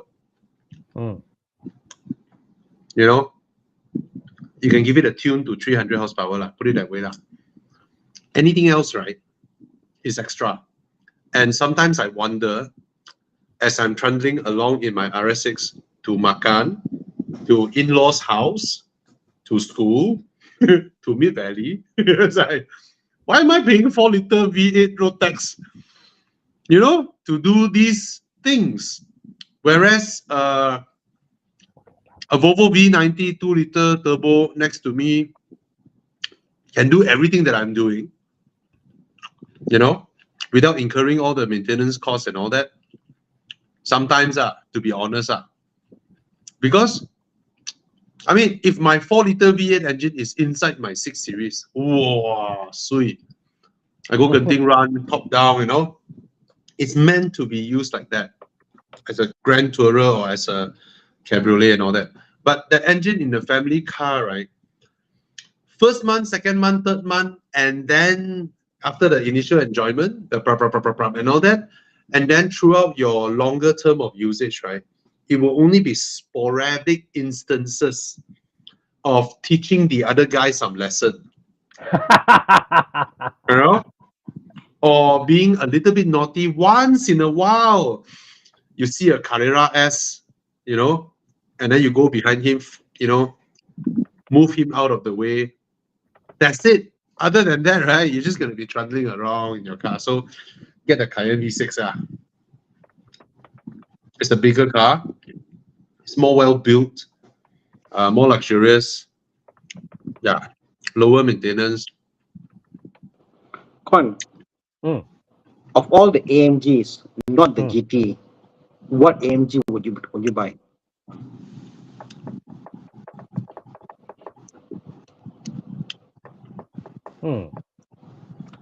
E63, I guess. See, it's funny, yeah. When you ask the question to people at different points in life, they'll say, one will say, oh, A45. Some will say, no, so depending how they see the old AMG brand name. Well, I would say AMG, or I want a big V8, I want a big engine, big car, whatever AMG, I want that. the AMG-ness, you know. Mm. But yeah, it's just two different roles. The AMG branding means different things, you know.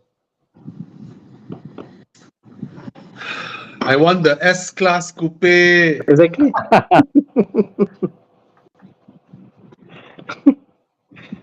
Yeah. Did I tell you guys Darren bought a S65 V12 twin turbo? Darren What? Chang. S65 V12 twin turbo.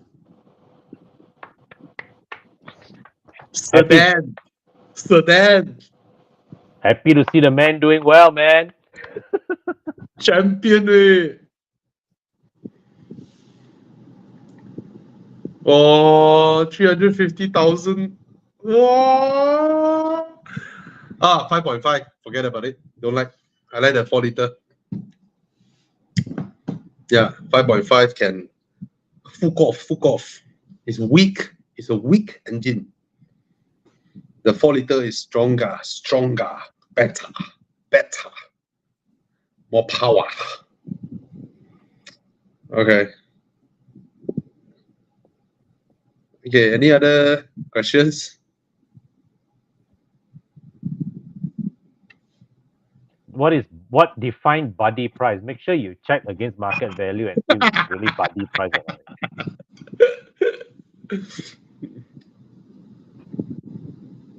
Okay, talking if I want to buy this car. This guy's I know him for a long time ago. E250, 213, 216 at buddy price, minus 80K. Can buy. Never spent it before.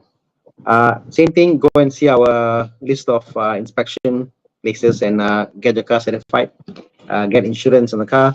216 can still get one more year can get. I'm curious, Okay. what is his buddy price? I'm Yeah, I'm curious. curious. So Lower than market. Okay, of just course now we lower saw than just now market got price. one saw for 120. What? Which car we are talking about? E250 lor, this one oh. No, sorry, I see wrongly. That one is 212 already, sorry. 216 first batch 143. So your friend's price must be lower than 143, yeah. Mm. Ah. How Okay, much is the buddy price? yeah. Mm. Okay, Lo, I mean, this is something that are not specifically addressing your friend's car, but I have this view of, cars like the E-Class, S-Class, Alpha, Wellfire. These cars, right, if you see they all low mileage, you cannot fully trust one. Not because they adjust the mileage, because sometimes right, a lot of these cars are rich men used to fetch their kids from school. Guess what? When they are waiting, what happens when those cars are waiting for the kids to come from school? Sitting down there idling, accumulating static wear and tear in the engine. Yeah. Yeah. 80K, okay lah. 2016 80K. I mean, Mm. 2016 80K reasonable lah. But what is his price? We're curious around what price that he's offering it to you. Mike Wang, let us know. Yeah. Below 140, okay, lor. We will wait for you because right, if market price is about 143,000, I'm looking at this, I believe if he bring it to a dealer, the dealer would take in his car at 120. Yeah. Lower. Or 110. Yeah, I mean, depends.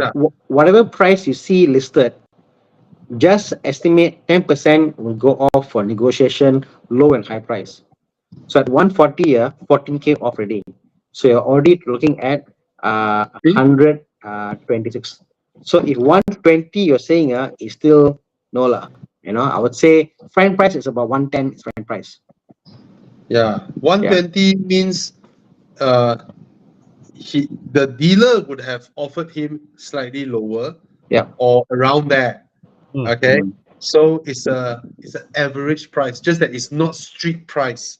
Okay, Around so I mean, I'm not saying I'm asking you to lowball your friend, or disrespect him, but if you think 120 is fair, the market street price that is listed currently is 140, then thereabouts. It's not that you are getting it's a wow fantastic deal. It's an okay deal only. Okay, it's an okay deal only. It will be roughly what, very easy one. You just call a car dealer and say you have a 2016 W213 Mercedes-Benz E-Class with 80,000 km on the mileage. How much would they take your car in? They can roughly give you a rough price Right. on before And- even seeing your car. And let me flip the story around. Like, people are so kiasu about getting a good deal. Let me ask you a question. If today you can buy any car for 120, what car would you buy? And if the answer is still if you pay the 213, then you talk about it, no? But people buy cars because it's a good deal versus it's the car they want to buy. So yeah. Yeah. 120 can buy a lot of cars. Yeah, but it's not a bad deal. I'm not saying Yeah, it's no, a bad deal. It's not a bad deal. So if you like the car and all that, Go for it. yeah, you can go ahead. You can go ahead with it. You know, just letting you know it's not a wow, must grab it now kind of deal. No, it's not. Okay. Mm. Stock answer. We always say buy a Boxster instead of Cayman. Just curious why. I'll give my input later. Bobby, your input. Because, okay, provided you are a track rat, you like going Sepang and really drive fast and join all the Sepang drives and then try to hit your own time and all that, provided you are that type, then you enjoy your Cayman, okay? If you just want a stylish Porsche to drive around town to occasionally go up Genting and all that, every single Cayman owner we met regretted they didn't get a Boxster. Because after a while, when you first got the car, if it's a hard top, what makes it different from your everyday car? You tekan ma, right? You tekan, wah, wah, wah, wah. After a while, after you stop tekaning, after 4 months, 5 months of owning the car, what else do you do with it? Yeah. Whereas a Boxster, you can just roll the top down in the evenings and just drive slowly, look at the whole sky, feel the wind, look at the skyline, look at the tall buildings you never really get to see. It's a totally different experience. So it gives you 2 dimension of usage instead of just single one, which is speed. And also the Cayman, because the way it's designed, the engage in the Cayman is way lesser than the Boxster. Soundproofing and stuff. You got to go really fast to feel excitement on a Cayman. Boxster, you feel excitement in anyone at speed, like whether top up or top down, So However, if you need more practical usage of your car, the Cayman is way more practical in terms of carrying stuffs. True. Okay, the Cayman is a hatch, and the hatch is huge. You can load a lot of stuff behind you that you can't in the Boxster. I guess it depends if it's your main car or if it's a second car. If it's a main car, then Cayman makes sense. If it's your second, third car, you don't need a space. Have I told you all the story where I had a friend who he has 2 cars? He has the old Lexus GS, the split headlamp one, the Lexus GS, the one with the very short tail. Yep. And he also has a Cayman, 987 Cayman. So his son and my son was the same age. That time when both our wives are pregnant, both family are good friends, our very close friends, right? So that time both of our wives are pregnant within the same year. We go and shop for prams. Guys, first baby, he will buy the giant pram with suspension and all that. So we had the giant pram where you take out the basket and then the whole pram folds into one standing thing with 4 big wheels down there.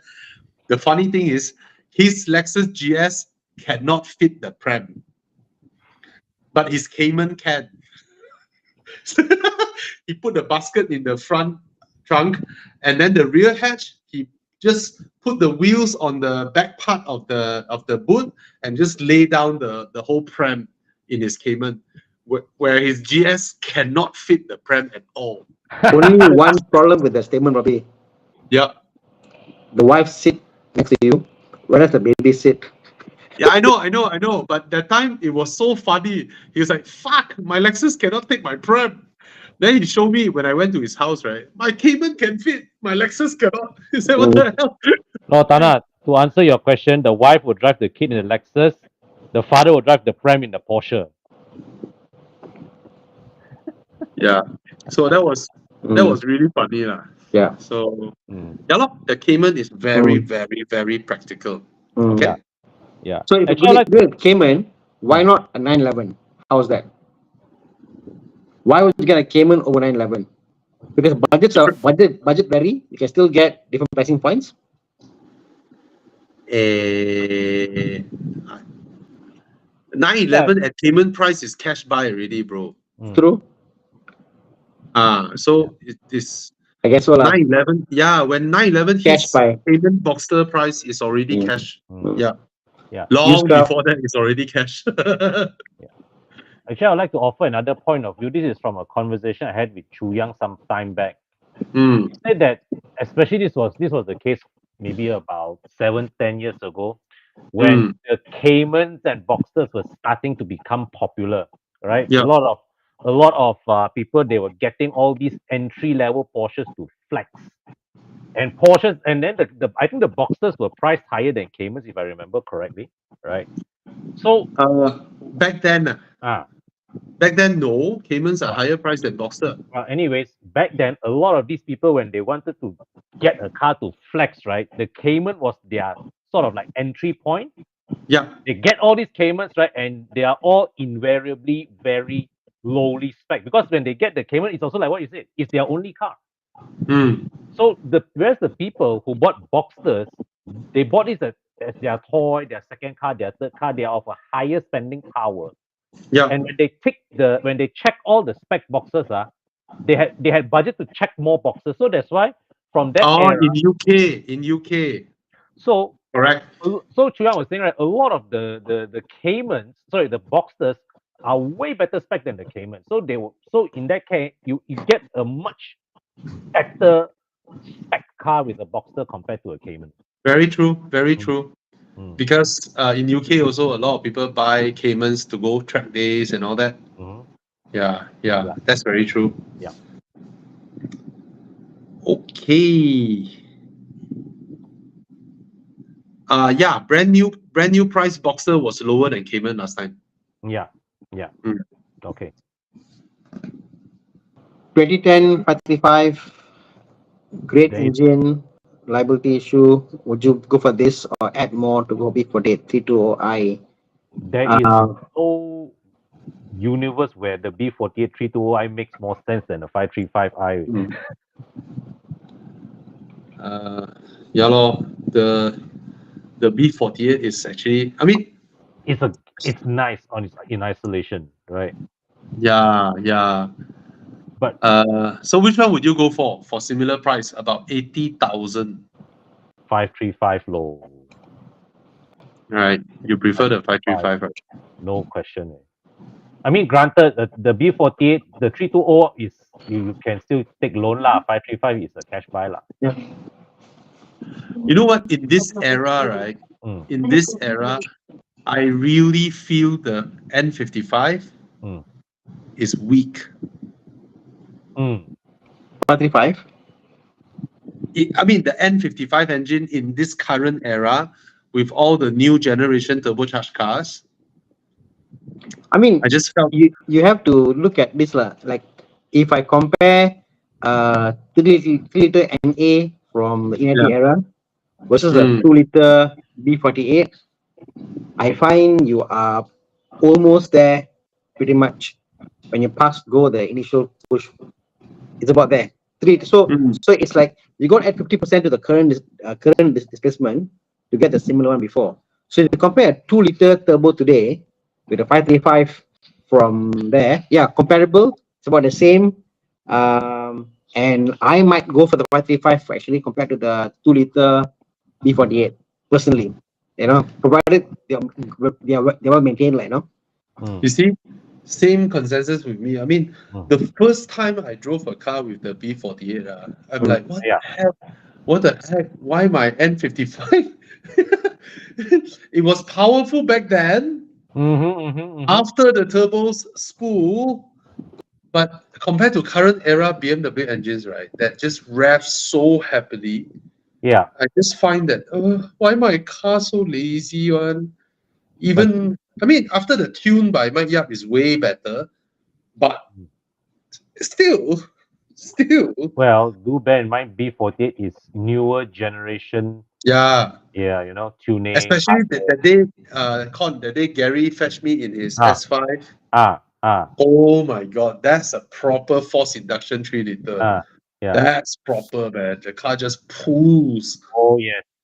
Yeah, yeah. But if you want the smoothness of BMW 6 cylinder engine and the larger cabin, then of course the N55 5 Series 535i lah. But I can guarantee you now you open the doors, go into the 535i, Oh, you will see, the sticky plastics, the sticky door handles, the yeah. cracked plastics, the rear seat cover that is coming off. Oh yes. All these small little things are things that you have to eventually solve, lor. You have to take care of it, lor. And then you will see the angel eyes, uh, Yellow. yeah, yellow color, Just and now then you the will see your dashboard, your speedo clusters, all that was supposed to be white is now yellow. one that Chiang showed just now was yellow. What the Yeah, yeah. cluster? Yeah. So there will be all these things on, and then the buttons on the dashboard, Yeah. the legends have fall off. So Yeah, like these are the things that you have to consider, lah. But to be honest, at 60 over 1,000, it is can't one complain. hell of a car. It's one hell of a car. Yeah, man. Yeah, suspension and brakes, you need to redo them. They're old already. Yeah. You are Mm. looking at easily, I would say, especially if somebody who is picky even down to interior, right? You're looking at 20 to 30K easy, man, to do up the car. Mm. I mean, they are reliable. Yeah. They are reliable. I mean, I have a 2011 6 Series with the same drivetrain, with the same platform, almost the same interior. I don't have the sticky door handle issue in my 6 Series because it's leather wrapped. Mm, But for 5 Series, you will have that issue. Lah. mm. And yeah, and you have a go in both of them. Lah. I'm sure you will enjoy the drive in the 3 Series more. It's a more lively car to drive, more agile, Yep. and the engine revs happier. Your road tax is 300 ringgit as opposed to 2,100 ringgit. So if it is your first time, I'm guessing it's your first time going into BMW, probably you get the newer B48 320i. Lah. Makes sense. Provided you are a seasoned guy or you're someone like Con or Thana, you Yeah. really know what you want. You want a 6 cylinder, you want that, then you go for it. If you are a novice BMW owner, then I suggest Yeah, you get the 3 Series. the F10 is wow, lot of things lah, lot of things. Lot of Tweet. actually that car, that F10, like the one that Chiang showed just now, right? I believe that car is running condition, is reliable, but you will have a lot of little things to I mean, you must be a guy who loves F10 and what it stands for. yeah. Like, for example, last week we were talking about F10s and Prakash was commenting, the other Prakash commenting in, the one with the turbo. His F10 is a 5D, imported from UK, white clean interior, beautiful car, beautiful car. But there's no other F10 out there has got like an individual interior and beautiful and stuff. Most of the F10 out there are horrid. They are sticky plastic. The leather is hard, not composite on. So yeah, you got to do a lot to make it modern, the F10. Like just now, the car that Chiang showed is a very low spec UK car. Yeah. Very low. But thanks to Thomas! China, hey Thomas, Hello. Chiang, it's time to show F10s converted to G30 again. Walao eh. Come on. Wow! Like that way. Thanks to What? China. What a Thanks way- to China. You only need to spend 10,000 ringgit. No lah. 10,000 ringgit. I thought 30K, Bobby. No, less than that. I see 12,000, 10,000. You That's can all. convert it. Yes, 30K it's is 10,000. if you are an early adopter. With paint. No lah, the whole No set. lah. It's 10K with headlight, tail light, everything With installation. No lah, you buy the whole set in. But I think they're doing it here. They're doing it here about, I think it's about 30K. No lah, it's less than that. It's less than that now. It's less than that now. So you Oh. just Because a lot of people buy doing one it whole already. set like that, and your N55 F10 will look awesome. To Hey, be but- honest, Mm. I am against people doing these things. However, when you convert an F10 to G30, it looks so good. There's no reason not to do it. It just makes the streets prettier. I see so many F10s converting to this now. It looks so good. Mm. There's There no are reason also not to do used it. cars for sale after converted. You see, Singaporeans cannot do it. You see, I noticed one thing. The more I mix with Singaporeans, and the more they regret they split from Malaysia. You can have us back. You can have us back. Yeah, hey, Singapore military is so powerful. Why don't you take over us and then Take adopt over some lah. of our We open the door a some of bit. our No grey lah, areas, no lah. Don't lah. Wait, I don't want speed limits in Malaysia. Wait. Yeah, I don't want. Yeah. Okay, you all earn your Sing dollars in Singapore and come and have spend. fun in Malaysia. Yes. Do you know when you buy a car in Malaysia, even if you are a Singaporean, You keep it forever. you can pump RON 95 because Singaporeans just look like Malaysians. Wait. I think the rule is No, you can because only the rule is Malaysian registered car, isn't it? Yeah. Yes. You can't be a foreign registered car cannot pump 95 only. Correct. Yeah. So if I drive a Malaysian Singaporean registered car can.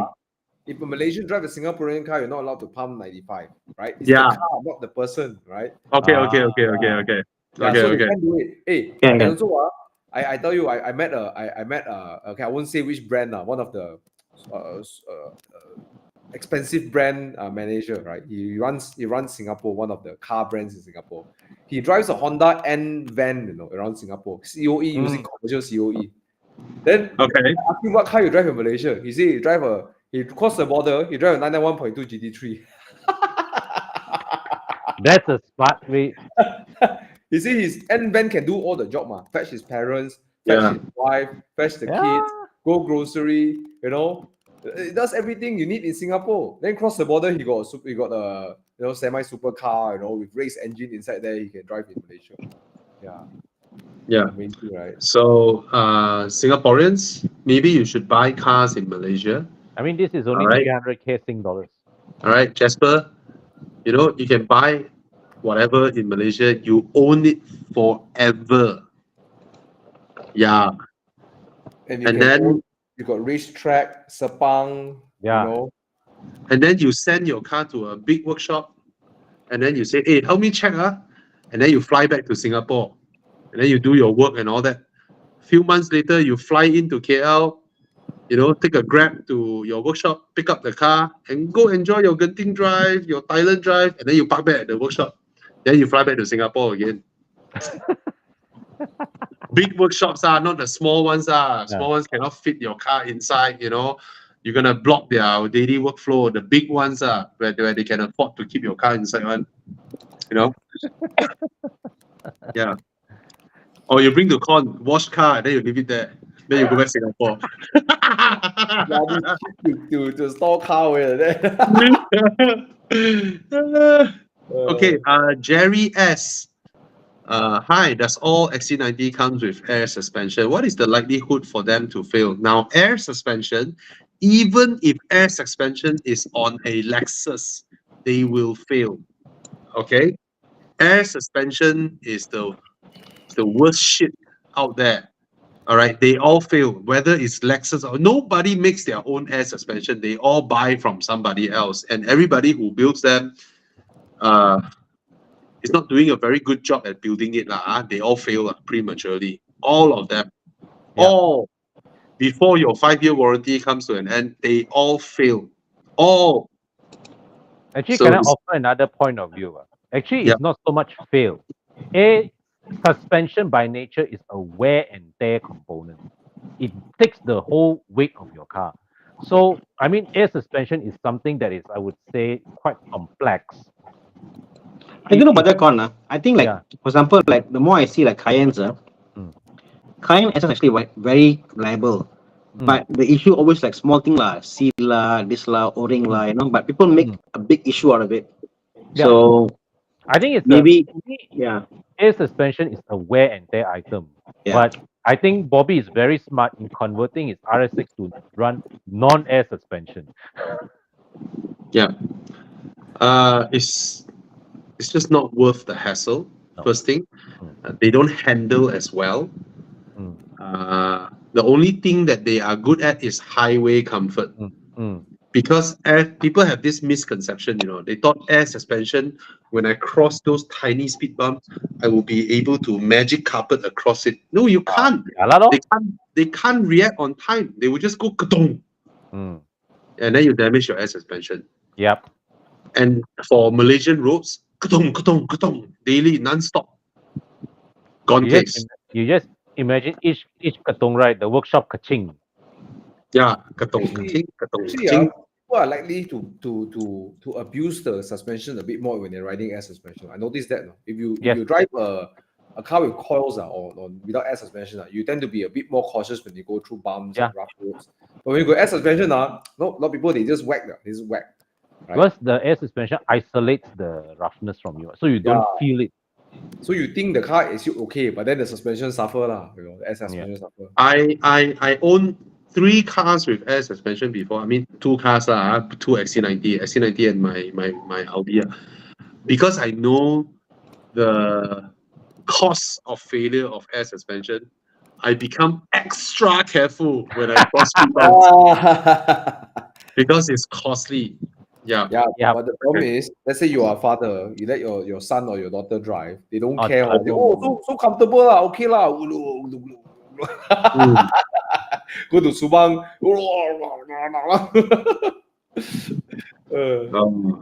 Oh well. Okay, let's finish off a few questions. This one asking about 640i. Buy. Ooh, hey, Fantastic got one car. convertible. Yeah, Got one convertible on sale. I have one, and it's so reliable. It is so damn nice, so damn good looking. Just buy. Okay. Can we bring out that ad?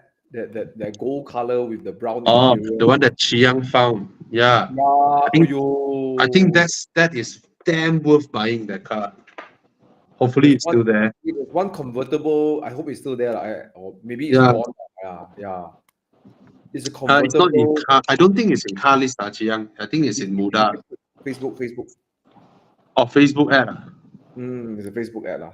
It's, on it's, Horizon page. It's on Horizon page. Yeah, it's a Muda. It's on Muda. On Moda. Mm, Yeah. mm, mm. There's a 6 series. Okay. Convertible, rarer. Okay. It has the brown seats from the factory, which is cool, like tan brown. And then Oh, yeah. oh, No surprise. And it's 24,000 kms on the clock on me. yeah. I think that guy is the first hand owner lah. He's selling at a very low price. He's way below market price. Correct. And So- import baru. It's the BMW Malaysia one, import baru. Oh. Yeah. And for those of you looking for 6 Series Grand Coupe, there's a bronze color one with white color seats and a caramel color dashboard, right? Please don't disregard that as some aftermarket dashboard work. That car is a BMW individual spec car. Oh. Yes, it's an individual spec car, just that the seller doesn't know. Okay, that spec is stock from BMW one. I'll check the interior. Yes, this one. This is not done by some Abing workshop. Okay, the whole headliner is Alcantara. The dash is Napa leather. The white color parts are ceramics. It's fantastic interior. It is the communication spec of BMW when they launched this car. It's the communication color. It also has the high spec seats. For some reason, I don't know why this car doesn't come with the Bang & Olufsen sound system. By right, if it's individual, it should have it. And this guy already installed the Android player. He has the Android player exactly same as mine. Yep. Yeah, it's an individual spec, fantastic spec. It's gorgeous. Gorgeous, eh? I want these seats. I want these seats. These are the high spec seats. It's not just the leather on it, the seat itself, the bolster look different. Yeah. Yeah, it's Napa leather on the dash. I hate the leather on my dash. It's the cheapest of cheapest type of leather on my dash. This one is Napa with stitching and all that. Beautiful. Absolutely gorgeous spec. So if you're looking at the GC, please buy this one. Yeah. The headliner is whole brown Alcantara, so beautiful. Yeah. It's either So, Alcantara or suede. Wow, I don't know. the center panel is what? That looks like marble. Ceramic. Yeah, it's ceramic. Holy. It's freaking gorgeous. This car, I tell you.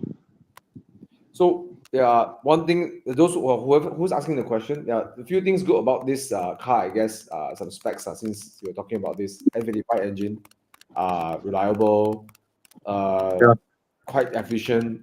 We have an 8-speed ZF gearbox, also one of the, also damn reliable, very efficient as well. What else? There's so many, and parts are not difficult because they share a lot of parts with the 5 Series, so they're everywhere, you know. So it's a lot going well for this car. Like you buy this car 130K, I don't know if it will go any cheaper or not, you know. Yeah. Yeah. So please buy this one. Somebody please buy this up. It's so nice. Yeah. Oh, as for the headliner, I'm not sure if it's Alcantara or suede. For those who don't know, suede is more expensive than Alcantara. Suede is actually the underside of leather. Okay, Alcantara was created to mimic suede. So my Aston headliner is suede. It's not Alcantara. And then Yeah, if it's you actually buy, leather. you buy a French car, then you get microfiber. Alcantara is a brand name, right?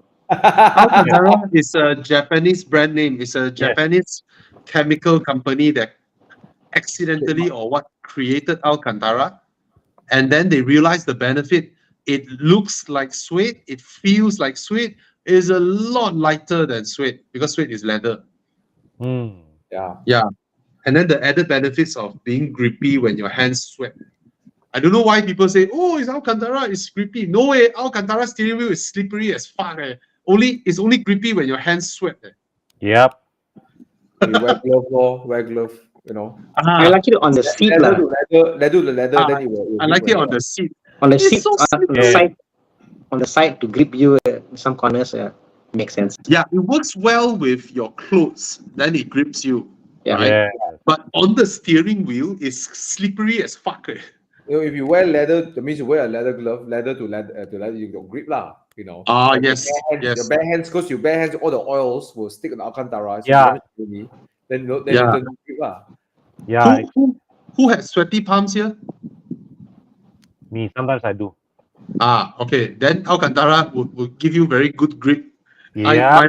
My palms don't sweat on, so it's damn slippery. It's a bad idea to put Alcantara on the steering rim. Bad idea. Yeah. If your palms sweat, you give you grip, but then you leave the stain on the steering wheel. If that makes you more uncomfortable, sweat is a form of urine because there's urea in it as well. Yeah. Oh. So if you buy Aston Martin, you get suede. Buy Alpine, you get microfiber Alcantara. No, they just cannot call it Alcantara. It's the same thing. Yeah, they call it microfiber now. Because Alcantara is a registered brand name under that company. Right. Yeah. Okay, let's go. Dude, where's my car? Yay. Yeah. Let's do this. Scan the code, guys. Please scan the code.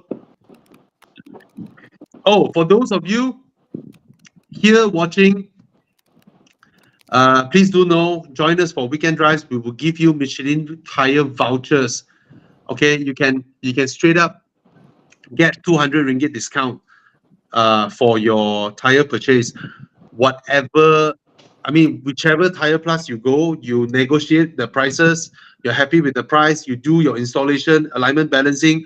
When you are paying the time, you take out the voucher. It's 200 off immediately. And why Tire Plus is the only place that you get warranty, road hazard warranty for your tires. Imagine you buy your tires 1,000 ringgit, and then within 6 months you hit a pothole and you blow up your tire. You're not getting it replaced. But if you buy from Tire Plus, they will replace it one for you for free. Okay, so take note on that. And also, everybody watching the show today, can you please post a picture of your car on your IG or Facebook and hashtag Horizon, AURIZN. Okay, please do this to help us spread the message for encouraging people to compare insurance prices before you purchase your insurance. So hashtag Horizon, hashtag I love my ride. Please help us post a picture of your car, your current car, whatever it is. All right. You may win an iPhone. Why not? You're not losing anything. Okay. We're here doing this 3-hour show for you guys. And all you need Win to an do is iPhone. just, all you need to do is just to help us a little bit to promote this campaign. They actually pay us, ask us to spread this message. And I think we should do our best to help them spread this message. Okay? Take a picture of your car, post it up on Facebook or IG. Remember to keep it public. And then who knows where you did, and then you win an iPhone. Okay? All right. Have you all scanned the code? 44 people have scanned the code. We have 290 people here. Con, you want to answer this guy while we're waiting? NDT. What does he mean? Are the Personas super short back seat headrest a deal breaker? If yes, how to remedy it? If it's a deal breaker, you don't buy it. That's how you remedy it. If deal breaker, then don't buy it. Because back seat, What does he mean, Con? Okay, so these cheaper cars have got shorter leg support as well as the headrest. It's like your head goes up a bit lah. So I think it's sizing lah. If you're a big size person, you know, what are you using it for? Here's the interesting thing, right? The first generation Persona, the one that was based on the Gen 2, that one, the seat cushion is very short one. So when you sit in the car, right, it's like you get a lot of leg room, but zero thigh support. Zero thigh support. This second generation one based on the Iris, the rear seats are actually quite decent in the sense that when I sit at the back, I get full length thigh support and pretty good lean. But the headrest is fixed lah. The head is a fixed headrest. You don't have the adjustable headrest. So so I mean, if you talk about rear seats, actually the Persona's rear seats for this size of car is killer not bad. Yeah, I actually prefer this type of rear headrest. It's more comfortable than the tall ones like from the European cars. I don't like those. I can't even lie down, fall asleep. I know it protects from whiplash, but then it's about probability. 99% of the time I need to use it to just lie down and rest. Yeah. Very few cars I can sit, even in the driver's seat, where my head actually touch the headrest. Yeah. If that makes sense. So I don't think it's a deal breaker. No. Who you? Daniel Tan, 280,000. Buy 3.8 V8. Buy. Congrats. No longer for sale. Sold already. Cheaper than 280. No, that one is below. That one is below market price. No, this is 3.8, bro. Only one for sale, one. Oh, the 3.8. Yeah. It's only one for sale. The same I one. know. If he found one, then go ahead with. Yeah, there's only one that I saw for sale. Which our friend already bought it. Correct. It was advertised at 280 before. It's been sold already. So I don't think it's still available. Check it out, but I don't think it's available. Okay. Only one in the market. And I helped him found it. Ta-da. Mm. He's so happy with his purchase. Yeah.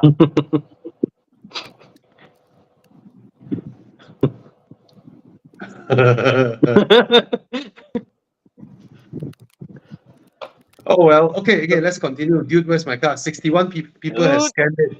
Where's my car? Dude, where's my car?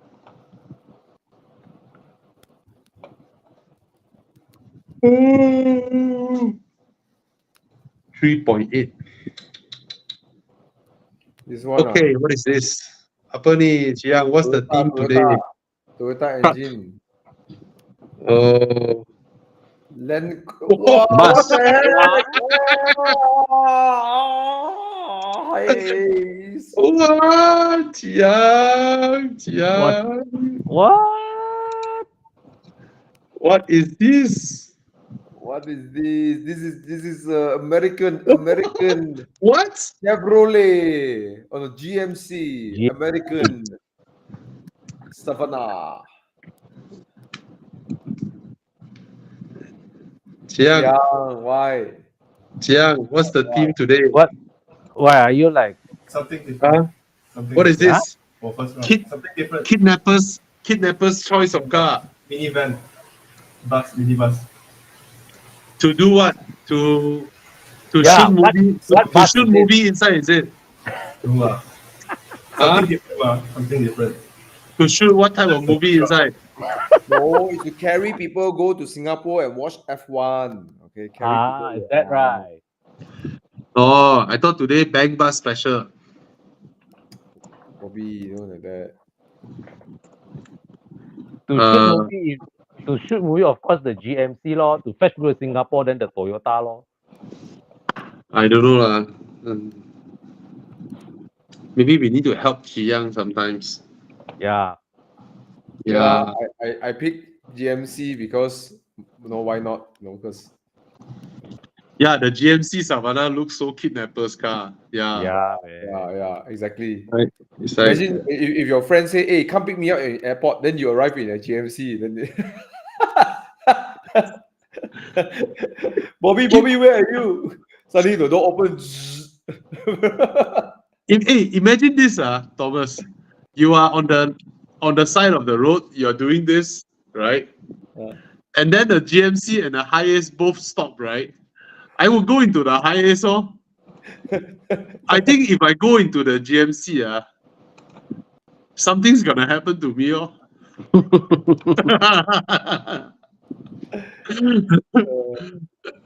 Okay, So- let's see which one win. Don't trust Americans with minivans. Okay, let's see who win. So uninspiring. Toyota war. Okay, let's move on. Okay, Toyota win. Chiang. Round 2, better be fun. Come. Later Avanza. Oh. Oh, It's a BMW But One series, efficient, one series. dynamic. CD1 rear wheel drive 125 125 versus Golf GTI. Golf GTI. Yeah? Toyota 86. Oh. Okay. One is a hatchback with rear wheel drive. One is a sports car in the rear wheel drive. No competition for me lah. Then you go for what, Thana? GT 86 so. Why?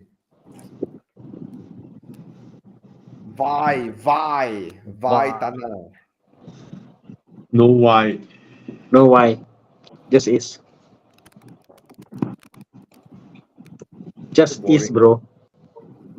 I will go for the 125. I'm curious with Con because I know Con don't really fancy sports cars. But I do have a liking for the 86 lah. Yeah. I'll go with the 86 this time. Yeah. Yeah, me too. I go for the 86. Yeah. A lot of things in the F20 just reminds me of how poor I am. So, like you used to 3-6 interior, I can do it now. I'm poor. I on the But radio. I'm poor. But then for me, the 86, I cannot fetch my family. I cannot carry things in it. I cannot. If I want to play with family, I won't buy a F20 lah. Put it this way. True, True. Hmm. true. This car is clearly a bachelor's car. A bachelor you want to buy, you think it's young, funky, whatever. For the same price means like GT lah, you know. Yeah, lah. That's why. The rear seats on the 125i. Oh my god. Hmm. Yeah. Next. It's like how they do packaging one. Okay, round 3. Ooh, S2000. Oyo. Wow. Yeah. Let me guess the next one. Porsche 911 Cabriolet. What is the next car? Ooh. Oh, Boxster. Spider. Spider. Oyo. Wow. Boxster Spider. Spider. You had to make it a Spider so it's comparable price. Is that what happened? Yeah.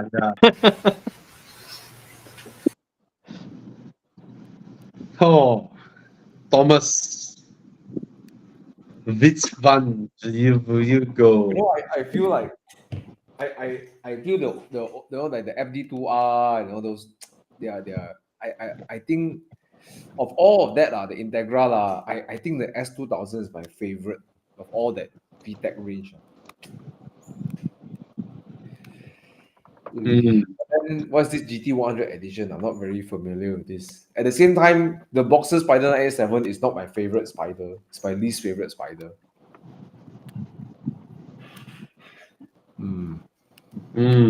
I find your generation Spider feels more like a Spider. The rest feels like a body kit they put and they made a Spider. That makes sense. Yeah, this Spider, right? The roof you have to roll like chapati, you know, you have to roll the roof. Oh really? Yeah. Oh Yeah, you have to the roof mechanism then complicated one. yeah. So it feels more like a body kit, like they add on top and they're like, okay lah, here we go. Oh, they designed the rear. I mean, they did some lightweight stuff lah. You know, the Cayman R that time they didn't have the budget to go bonkers with the whole thing, so they still fit it with the same engine with the Boxster S. You know. Yeah. So nothing much special except for the double humps behind, and then I think a more rework suspension, and then they put that crazy roof on. Yeah. This one, the roof known to detach more often than my one. Detach, wow. Detach. Yeah. Because when you drive faster with the roof on, you detach one. You know. S2000 for me. Same They here. both same weight. Both are same weight. Really? Serious, Wow. Oh, they both weigh the same. Serious? 1260. Wow. Amazing. 1260. Engine is shock in that body. Yeah. Yeah. Detach for the weight lah. You know, I was doing research. There's a company in UK called what Vetec Busa. They buy Hayabusa engines and they build the transmission, everything sequential transmission for minis. So you can literally buy it and then you can mount it on the engine mounts, current engine mounts with minimum modification, with cooling they give you everything, cooling system, everything. You just plug into your mini and play. Hayabusa engine. Wow. Yeah. So you're turning it into a reality, Thomas? No. I mean, I thought about it. That car will be too manic to tow around. The car cannot be something you drive long distance to Fraser Hill and back. You know. You need a roll cage to handle the torque, the power. Yeah. So if I ever to do this, it will be a separate car that I will buy, and then turn that mini into a Hayabusa engine mini. 190 horsepower. Can swap it lah. Can swap, I think is the way to go lah. No. Hayabusa is crazy though. There's like but Hayabusa is like Hayabusa is one of those like like a badass or jackass thing, right? You do and like and like it's crazy. Oh, 190 horses way. 10,000 RPM, 11,000 RPM way. You know Yeah, why? yeah, Why yeah. not? Tana, I know the VTEC is cool. You know why not? Because after watching that the 911K, the one that Chris Harris did that video with the Tat Hill Porsche. Yeah. And I'm thinking like this Mini can be the Tat Hill Porsche Mini, you know. Mm. You should see the video they did the Lotus with the K-Swap engine. That to me is like perfect marriage. Chassis engine. Mm. Case K-Swap of lah. everything, yeah. Kings of the world, man. Hmm. Okay, Honda S2000. I voted. Let's see how the who's winning. I think Porsche win now. Wow. Barely. Barely, yeah. Wow. Surprised. 5% quite a lot lah. Okay lah, Porsche wins. I'm quite surprised that Porsche wins it. I'm surprised. Oh, 458. Ini 458. Oh, Ferrari. Ferrari. 458 speciale. Speciale. It's a very nice special. It's so You know, special. The Speciale window. win already, though. It is so special. The window, the reverse mirror fall on the car. You know, it's so special.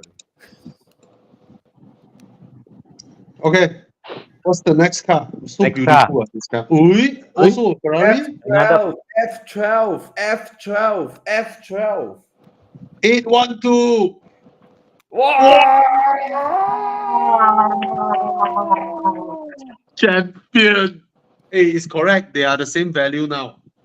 Wow. My vote is so fast and clear. Hey, What is Xiang. F12 super fast? Xiang, what is it F12 super fast?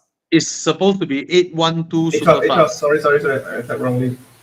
Okay. But I 812. never, Sorry. I make the decision so fast. 812 super It's fast. okay. 812 I already voted. What you voted for, Bobby? Of course, it's the 812. Why What would is I it? pay 2.5 million for a V8? Hey, actually, don't you think, right? They should name Yeah. it. They shouldn't have called it super fast. They should call it super veloce, right? Sounds Yeah. nicer, right? Yeah. Because super fast in Italian is super veloce, right? They should have called it that instead of super fast. Yeah. Only Italian names sound so nice, no? Super veloce. Super veloce. Quattro Imagine in porte. Malay. Proton Saga sangat cepat, You know why, Thomas? right? Because Lamborghini has a super veloce. Oh, okay.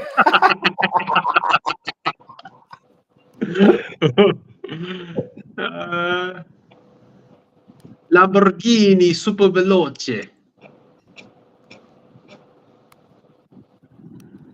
Yeah, who wouldn't want a V12 Ferrari? For those of you who are not really know about this car, go and search Novi Tech 812.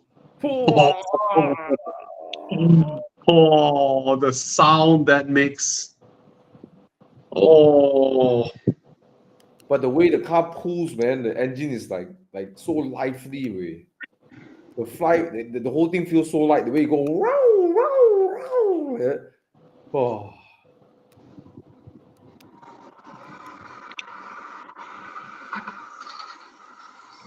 got sound or not?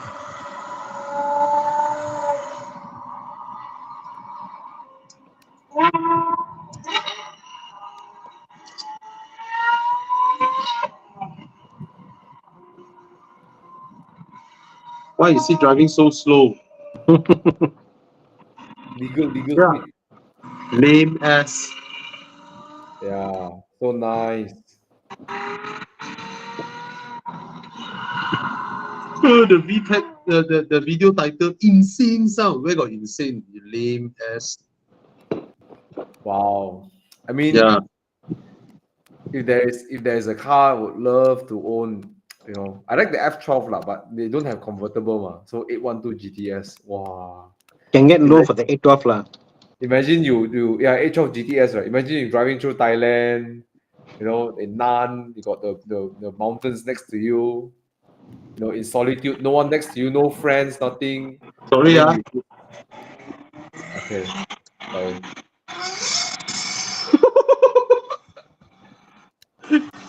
That's proper. Sorry, Thomas. No, it's okay. It's okay. Yeah. Thomas was saying how he got no friends in Thailand. Oh, I mean, like you just imagine, like I mean, these kind of things you enjoy in solitude. These kind of things, you just, you drive down the mountain and then you just downshift and then you just enjoy a morning drive. Yeah. Yeah. Okay. Nice. 812 clear win Well, over GVS the. says he's driven both. We feel both at his own place. 812 is amazing on highways with all the torque. Especially is better suited in the corners, much more dynamic and lively. Yeah, I think we can all guess that by the engine placement. Yeah. Yeah. But I would gladly give up all the cornering, the cornering excitement just for the musical instrument that is the V12. Yeah. But that being said, the 458 is just gorgeous. Gorgeous. Such a beautiful car. Hmm. Yeah. Only if their plastics were not melting and the rear view mirror isn't falling off. Ferrari. You know, Speciale, my this is speciale. my friends, especially going up Cameron Highlands, the rear view mirror fall down. Then the wife have to hold the rear view mirror for him all the way up. Wow.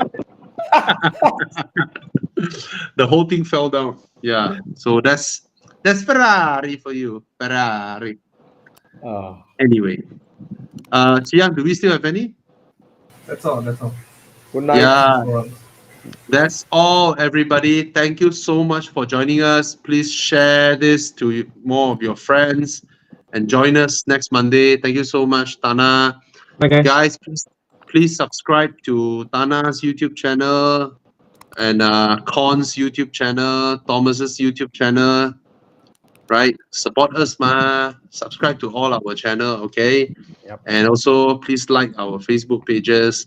And this Sunday, Drive Thana safe. is gonna bring everybody to Broga. Oh. So the meetup point is where, Thana? Petron Safari. Petron MR2 Safari. Yeah, Petron MRR2 Safari, and then head out to Ampang Lookout Point, and then Semenia Dam, and then Broga Hills, right? Broga. Yep. And then you'll go at breakfast. Awesome. A different destination this weekend. Okay. For just 40. Take care. Thank you so much, everybody. And you know who to look for. If you want to do PPF, contact Thomas. If you want to, get something done on your car, look for Thana Plus Performance. And of course, if you want a thorough cleanup of your car, weird issues that you need people to help you solve, always go to Con. All right, Con is the you, guy. thank And if you want your products or services to be promoted in a very unique way that can catch ideas and attention, speak to Horizon and Bobby Ang, right? Thank you so much. Yeah, after all, we are an advertising company. And more than 2 decades Right. of experience, right? Isn't it? Yeah. About that lah. Around there. Yeah, I'm 20 years in advertising industry already. Yeah, Dude, man. Yo. What the heck? Yeah. Those people say like, wow, hey, that store, the food very good one, Then you talk to the uncle like, wow, very lancy. Wow, uncle, how long you been cooking? Long time already, 20 years already. Then for us, 2004 only.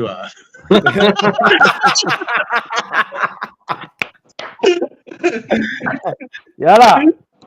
Remember that day we went to that Bentley event to Yeah. celebrate the 20th anniversary of the Le Mans. 20th anniversary is 2004. Shit. Yeah.